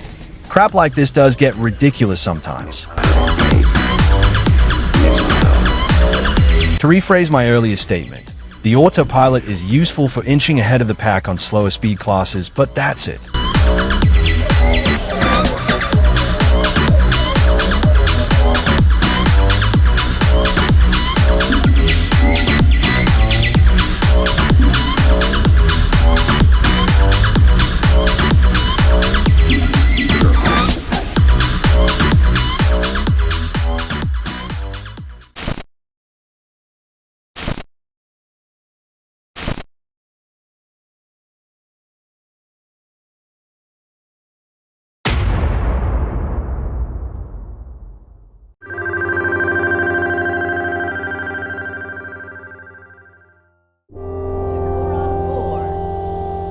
Three, two, one.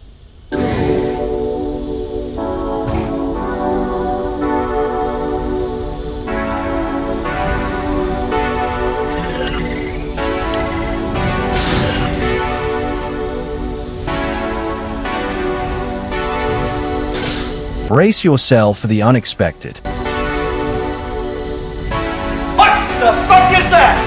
I can't be the only one who thinks that giant monster thing whose mouth you go into is rather out of place. What were the designers on when they thought that was worth adding in?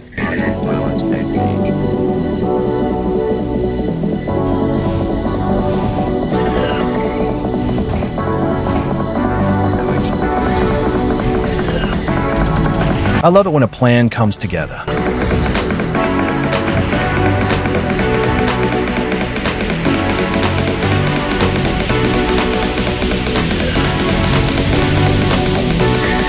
Things aren't as they seem on Core 4. It's plastered with lazy turns and easy corners, so you think it's an easy track until you come face to face with sharp turns later. Unrelated, this is the first track in the series with sections taking place underwater, and it wouldn't be the last.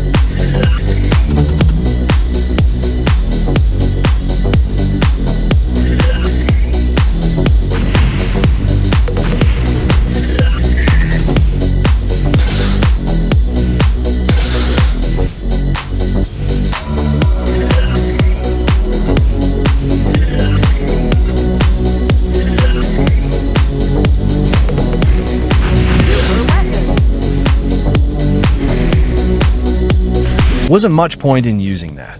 I was in the lead and the race was almost over. Congratulations, first place.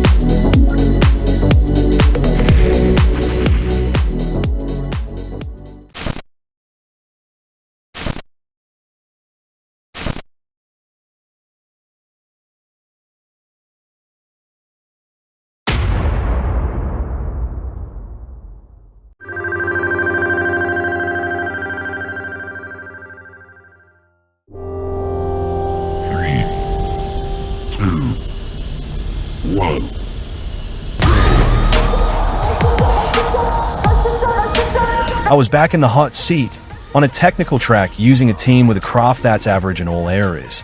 This was going to be quite interesting.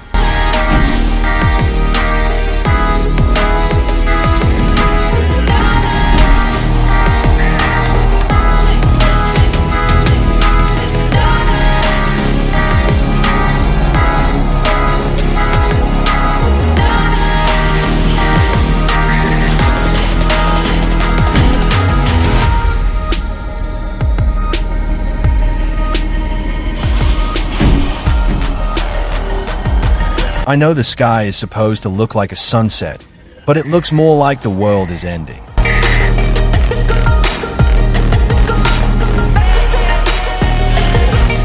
Finita Park is one of those tracks that doesn't look that bad at the start, but after that right-hander, the corners are thrown at you thick and fast. This is a track that tests your reaction timing and air brake skill, lest you find yourself hitting every single wall.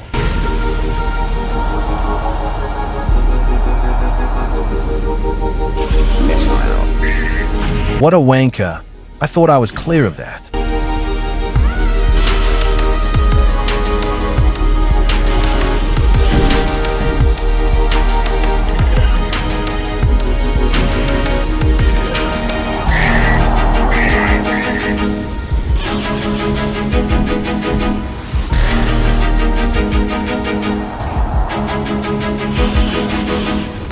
That bump killed the mood a bit. I was starting to find my footing.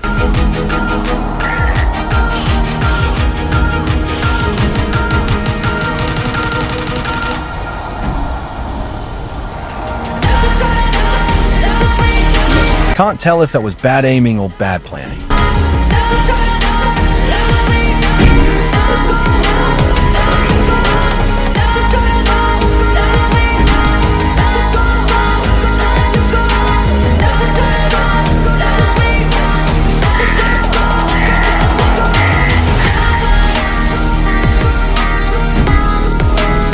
The bumps were adding up. I was uncertain the outcome of this would be good.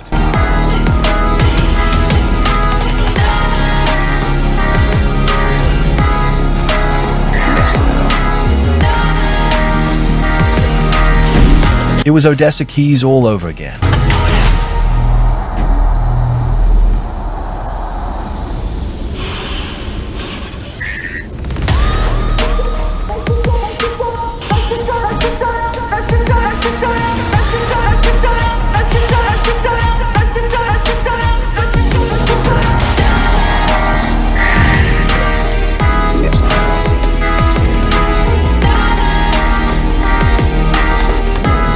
That's a new one for me.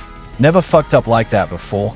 At least the pickup drone is faster at getting you back on the track than before.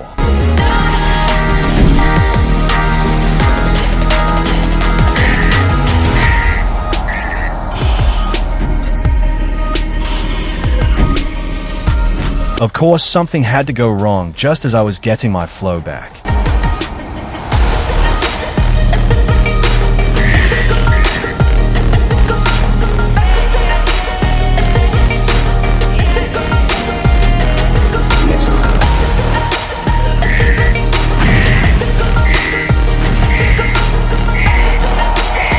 Due to the lapping issue, I can't tell if I was hair close to victory or not. 3, 2,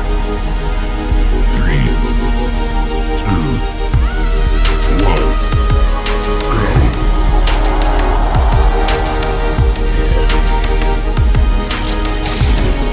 go. The pack was all close together. I thought I'd be able to eliminate at least one of them.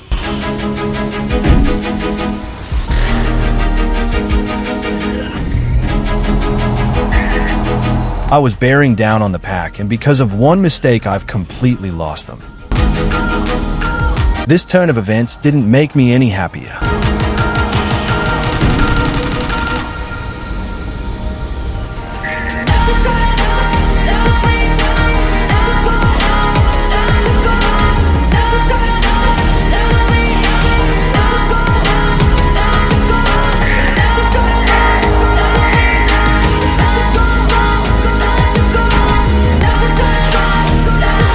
In some cases, it's hard to tell if I'll scrape along a wall or hit it.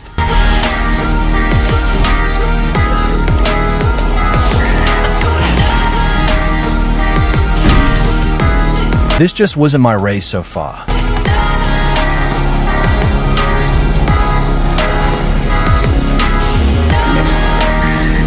I was getting more annoyed by the second.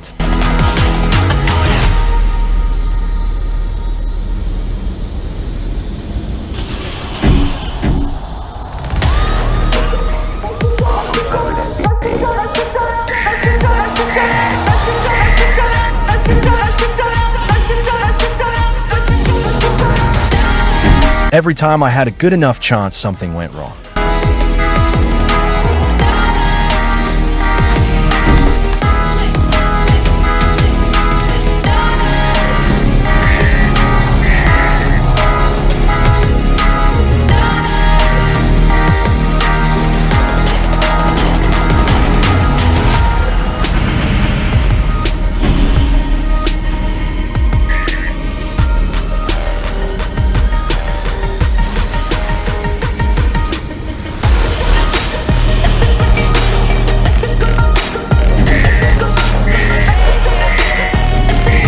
Cheers for the nudge, pal. You got me out of an irritating predicament. Okay, seriously, what the fuck happened there?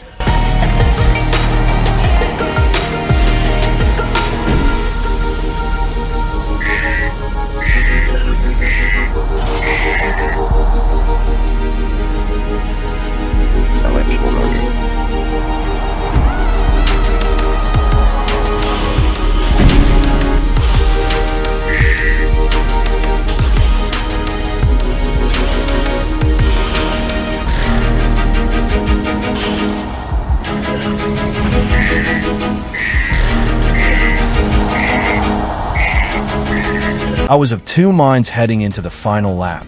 On one hand, this was starting to look promising. Maybe I wasn't fucked. On the other hand, something else could go tits up, or the AI could gang up on me like they do every now and then.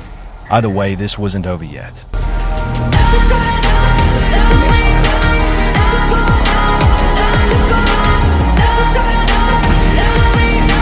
The AI could knock me down as many times as they wanted. It wasn't going to stop me.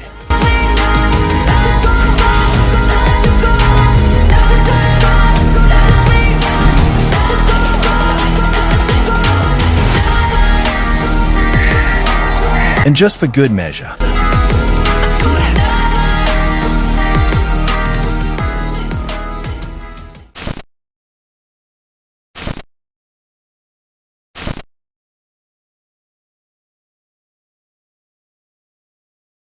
quick update before we move on. Following its first appearance, the randomizer started to get a hard-on for Finita Park. It's gonna show up quite a few more times. Just letting you know. Not long after spotting this spike, I realized a rule was needed to avoid repetition and having too much time spent on certain tracks, and here it is, something I call the set rule. With each new race, the set will be updated. If a certain track shows up more than once, it will be sped up regardless of speed, class, or finishing position. The updating will be done in the background, and there will be an indicator when a track shows up again. And with that clear, let's move on.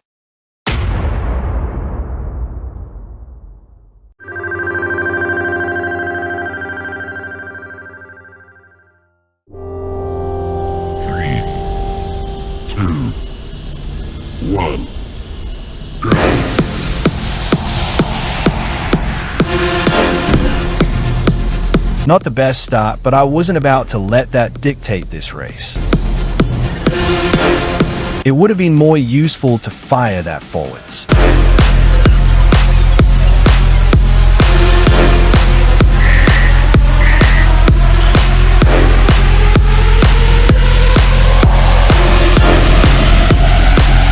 Using a turbo on that ramp takes some guesswork. If you're not careful, you'll hit the wall like I did.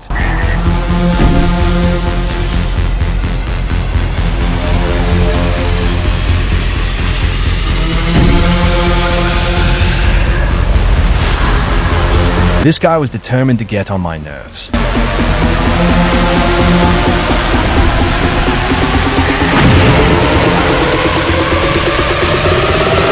Things were getting chaotic quickly.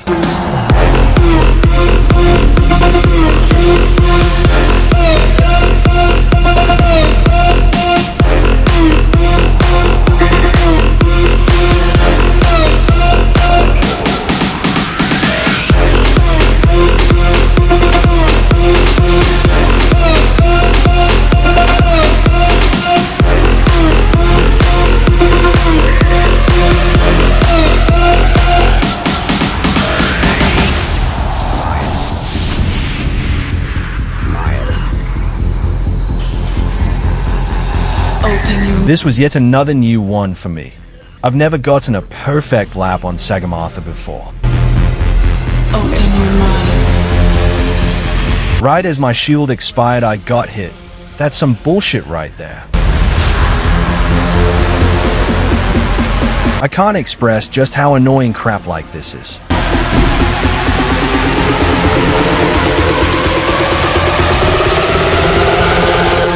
Look around you. Now this was a result I was happy with.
One.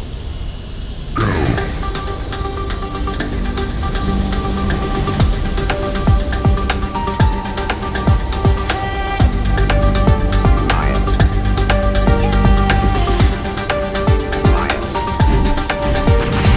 That guy paved the way for me.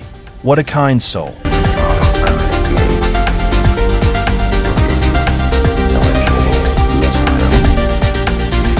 For a split second, I thought I was about to be the opposition's punching bag again.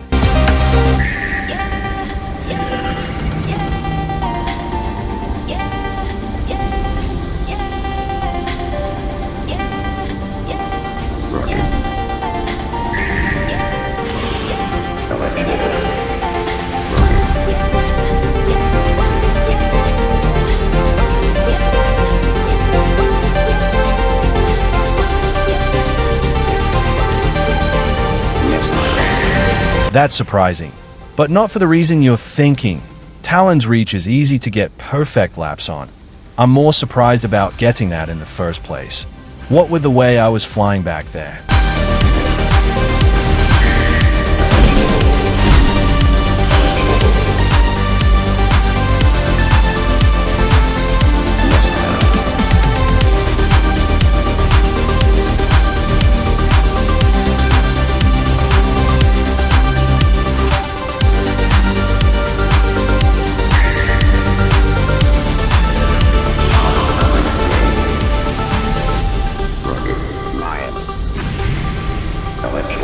That autopilot had worked wonders. Now it was just a matter of bringing it home.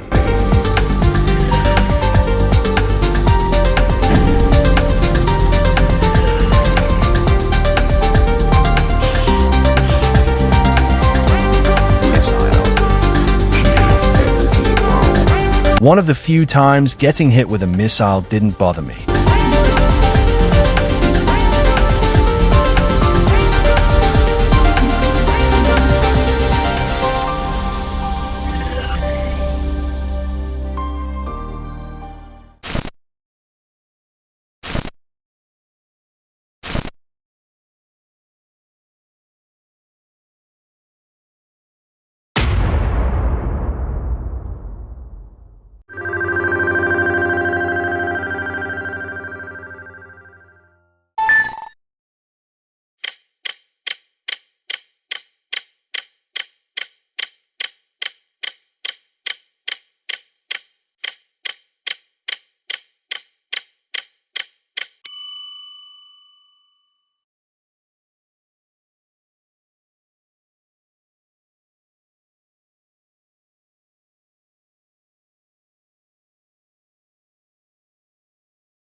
At this point, I was getting a bit fed up alternating between Oricom and Kyrex.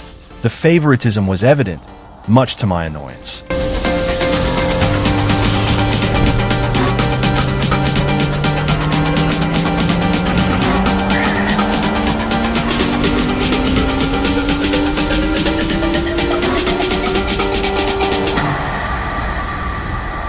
I was born to be free.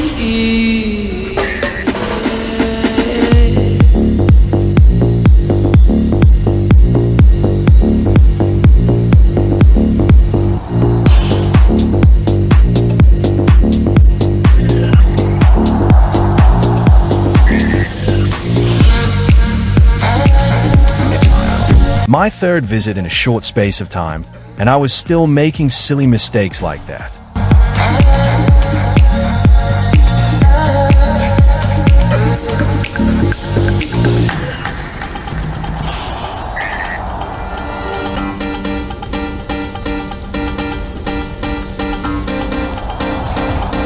The tables had turned. I went from block to blocker.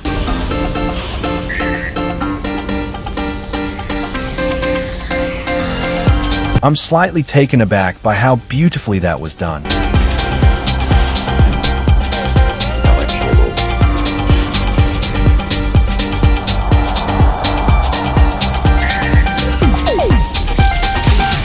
I've only got my impatience to blame for that.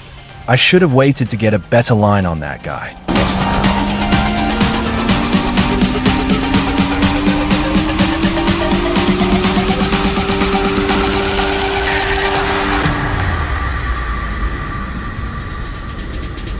I was born to be free.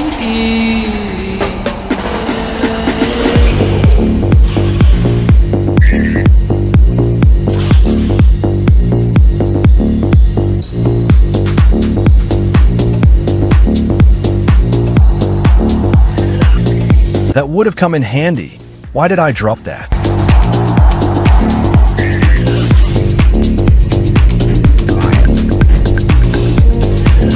In shield we trust.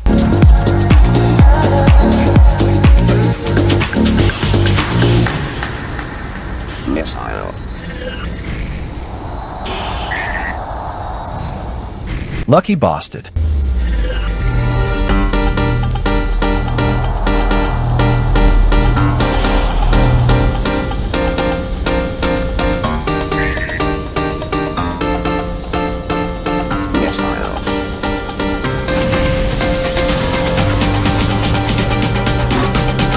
Managed to make a quick recovery and avoid disaster. Now I was just praying nothing else went wrong.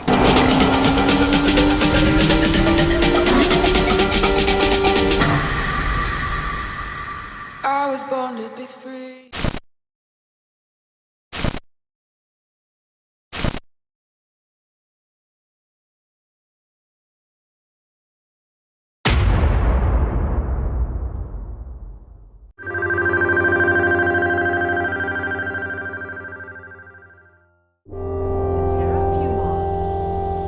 Three, two, one. It's like the thought of using any other team besides Oricom and Kyrex was absolutely terrifying to the randomizer.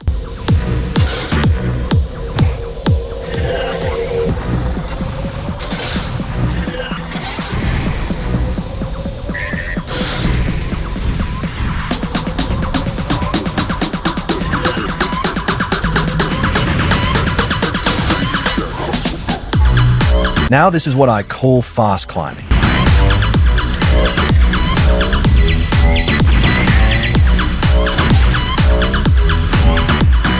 I disappoint myself on a regular basis.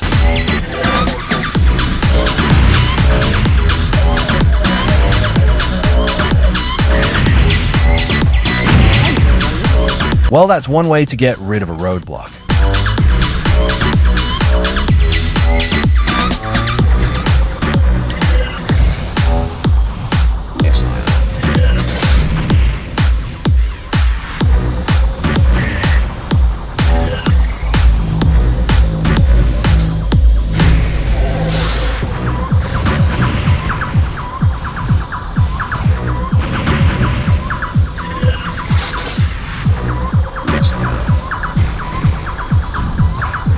I like all the little nods to the first game around here. There's a fair few not just on this track, but throughout WipEout 64, we've seen most of them already.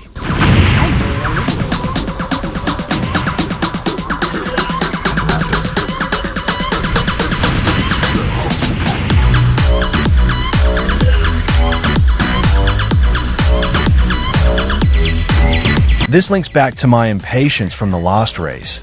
See how much of a difference it makes when you wait for the right moment.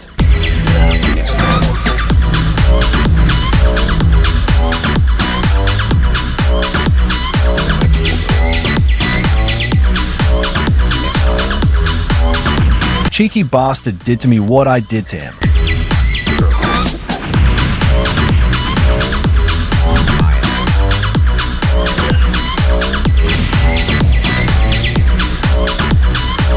I won't lie, I was slightly annoyed about this.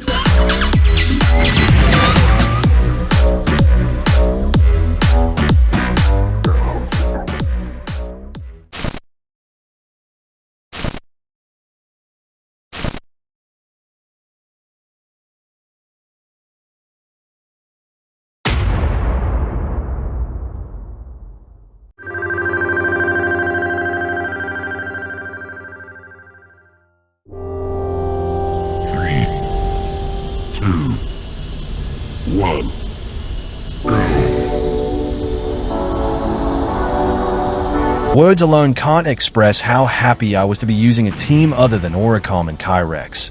It was like a breath of fresh air.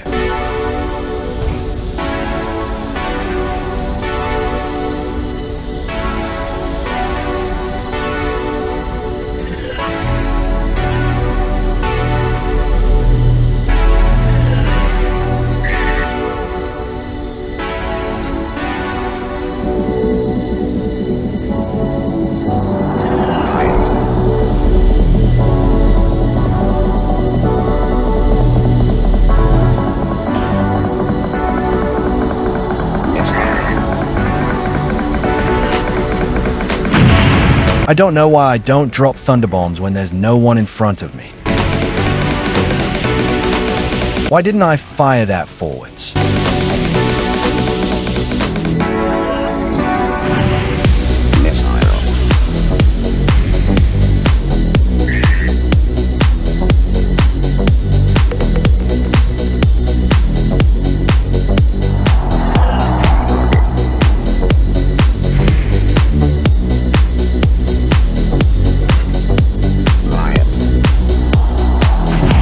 This time around, it wasn't a shock because I was on a slower speed class.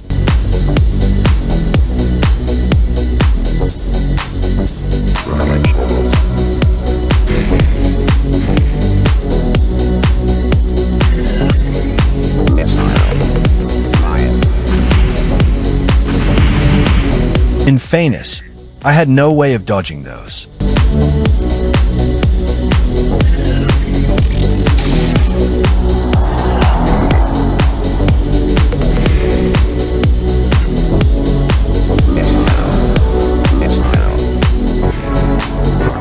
Not the most exciting race, if I'm honest.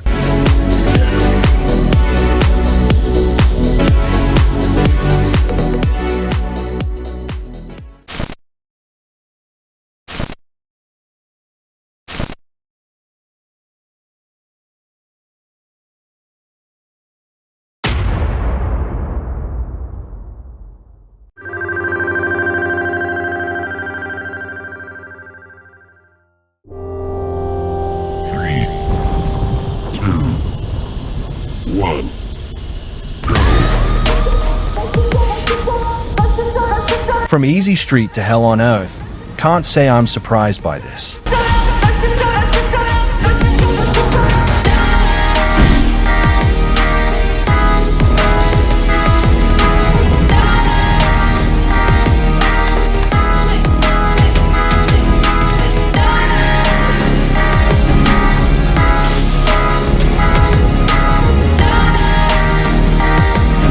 Having problems with the timing on corners was becoming a running theme, I won't lie.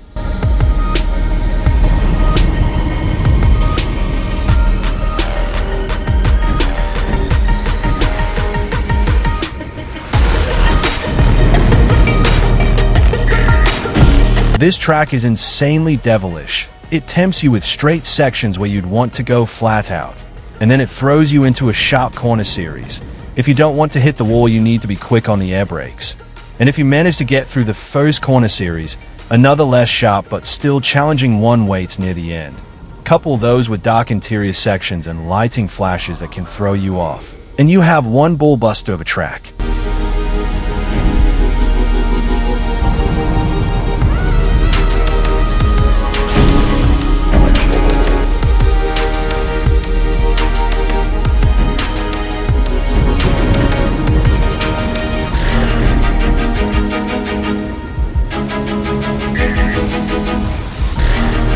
See what I mean about the lightning flashes? Son of a bitch had me stuck between a rock and a hard place.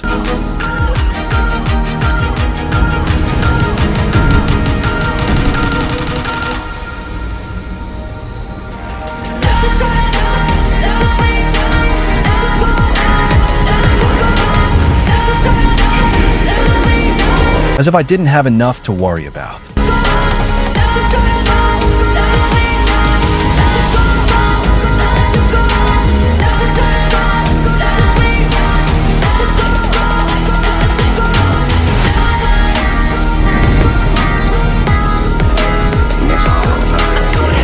I fucking hate where the pit lane is on this track. It's so difficult to get into when you need to.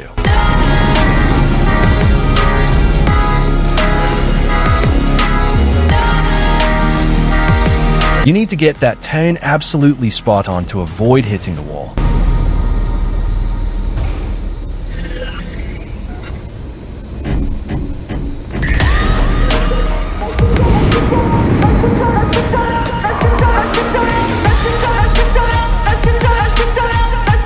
An autopilot is the best way to get through there in one piece.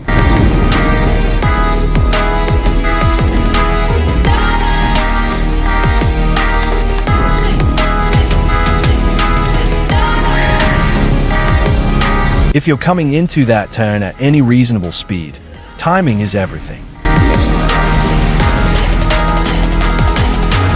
That missile saved that from ending up as a potential disaster.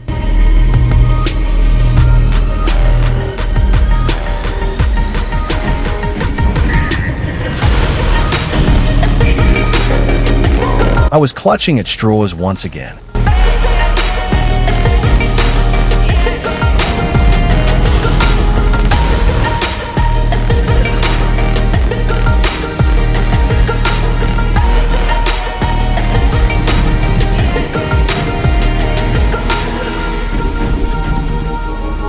This wasn't as bad as I thought it was going to be.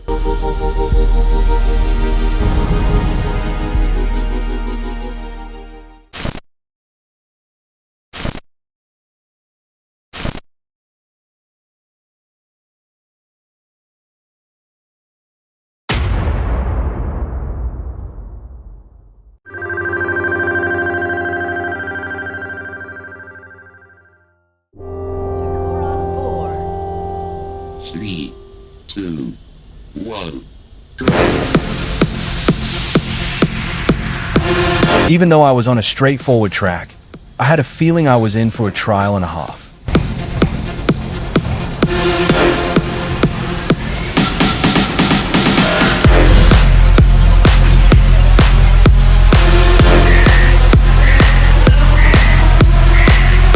Even on straight sections, I find ways to screw up.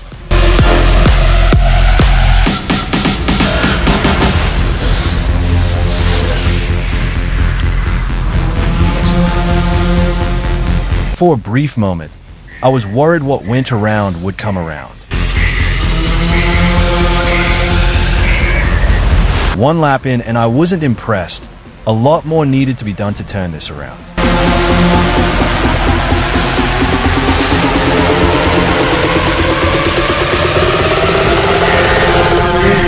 Someone just had to be a dickhead.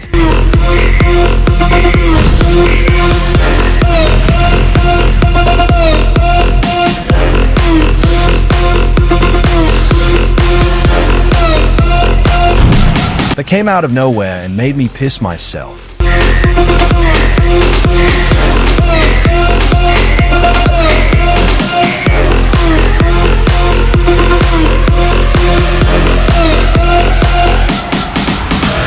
I love Corin 4's lazy corners.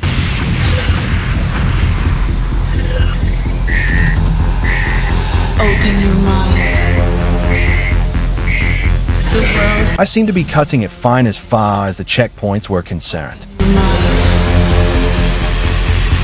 The world has been broken.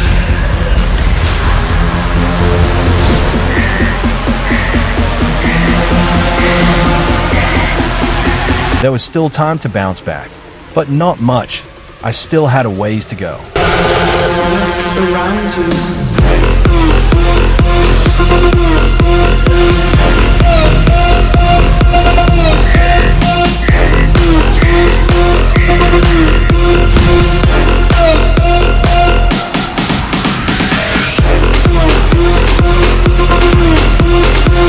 Things would have gone from bad to worse if I stayed back there.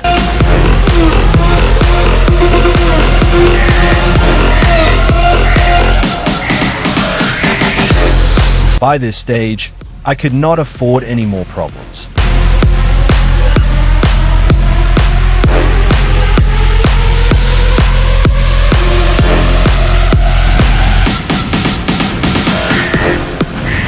Why didn't I move out of the way of those?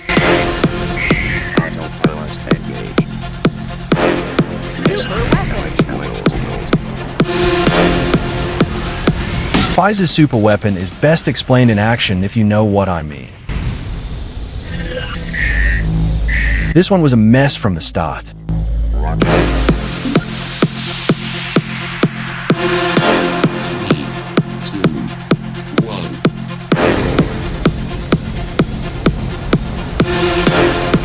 I still wasn't helping myself much.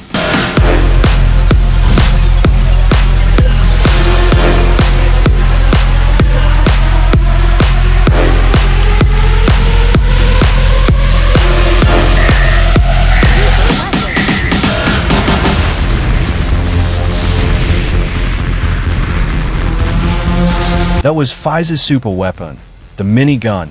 Activating it fires a stream of bullets from the front of the craft for a short time, and it only takes a few hits to eliminate someone. While it's a good bit of kit, it has a downside. You have no control of the minigun once you activate it. It'll fire the bullets regardless of whether or not you want it to. The best thing to do is make sure you're in a spot where you can get the most use out of it before activating it.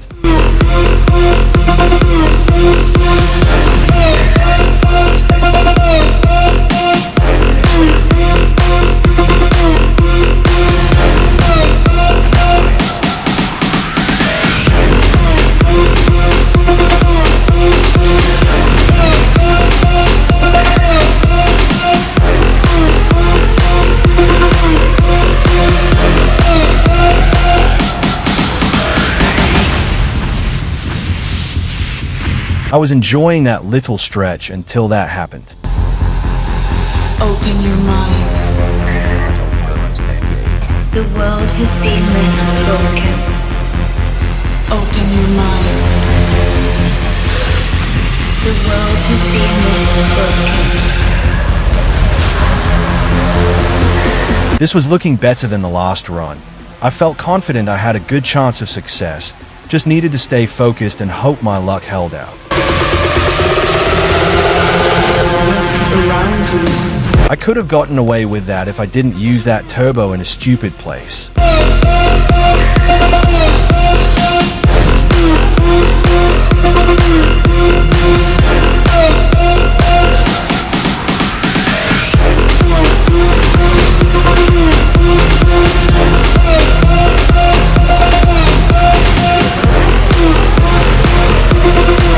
My previously mentioned confidence was starting to fade.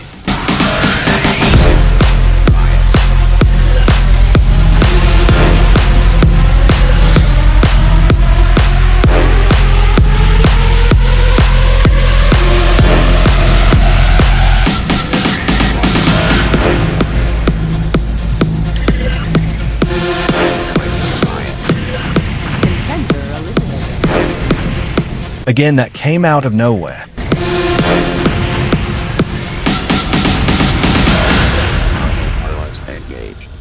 So damn close it's annoying.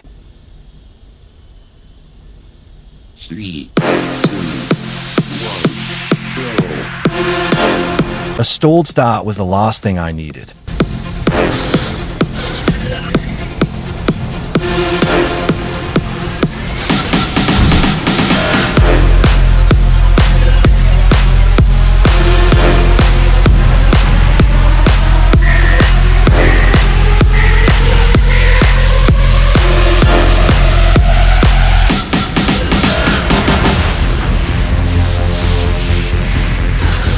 I was ejecting right out of that shit.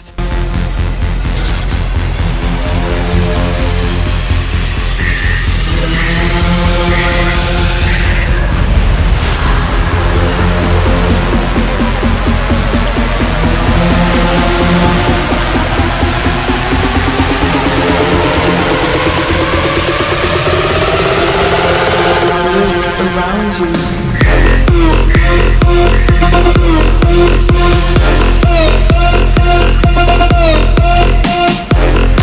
That section back there is perfect for the autopilot.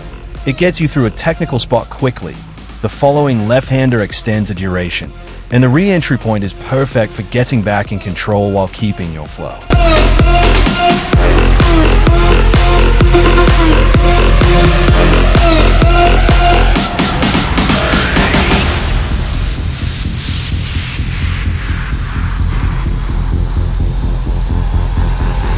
Open your mind. The world has been left broken. You cause problems for me, I cause problems for you. The world has been left broken.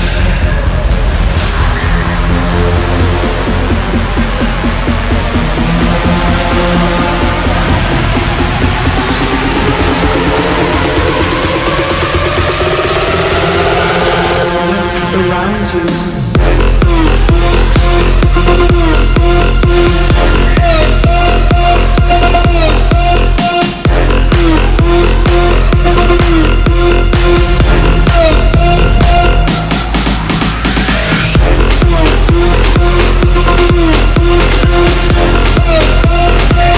One lap to go, and it was everything to race for. I knew victory was slim, but that wasn't going to stop me giving this my best shot.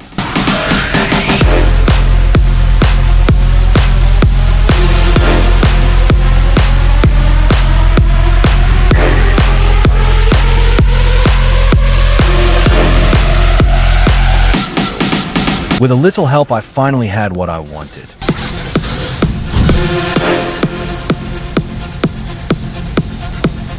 This was difficult, but not impossible.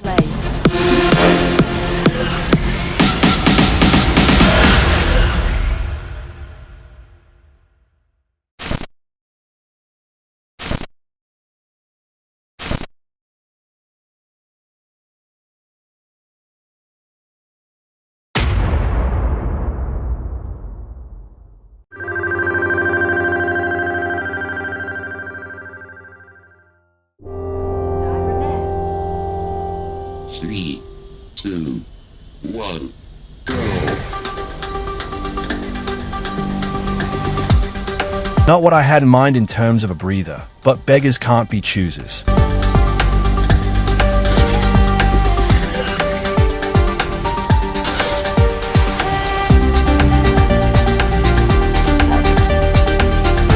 That bastard certainly didn't hesitate.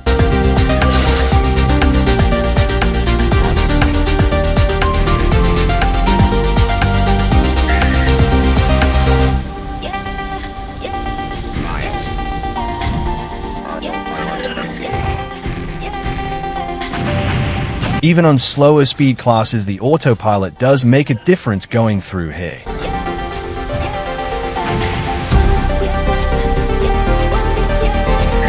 Plenty of room to go past, and what do?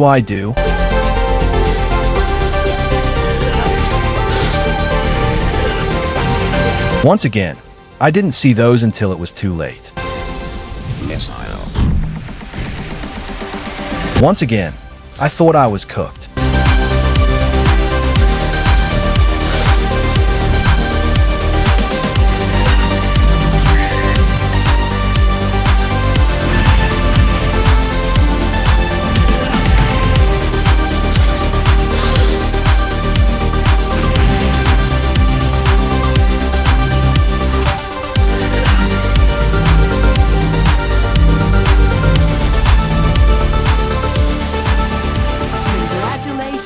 First place.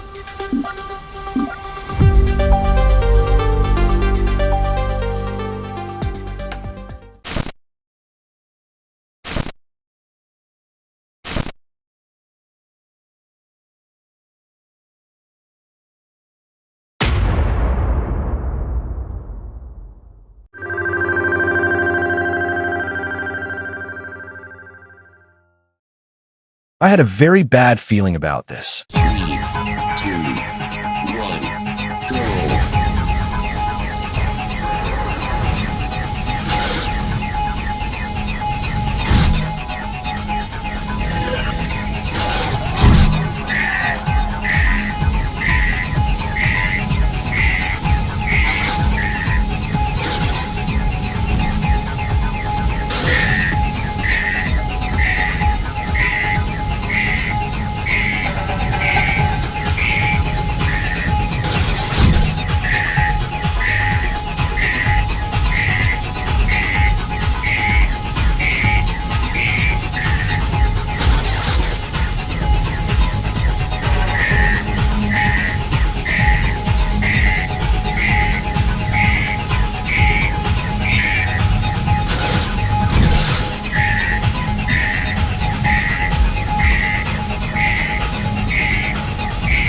For the most part, I think my first take on this went quite well.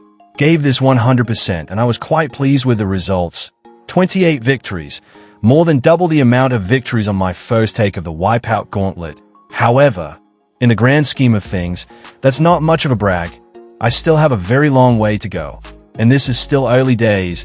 I haven't properly got my footing yet, so to speak. And switching between two games that play differently is more difficult than you think. Not to mention I need to work out what track and team combinations I'll struggle with. But I'll get there. Just give me time. While on that subject, this video took a lot longer than I expected to put together. The fact I'm racing more laps than before has something to do with it. I was only 20 attempts in as I passed the hour mark, so I'm thinking a few changes may be needed to speed things up. The set rule is one of them. I'll figure out what more needs to be done and I'll fill you guys in. Thanks for coming by and watching the first episode of the WipEout 2097/64 Gauntlet. I hope you enjoyed. I really try my best to make this as entertaining as I can, and your support tells me all I need to know. Our journey has only just begun. It'll be nice to have you along for the ride. Until next time, bye for now.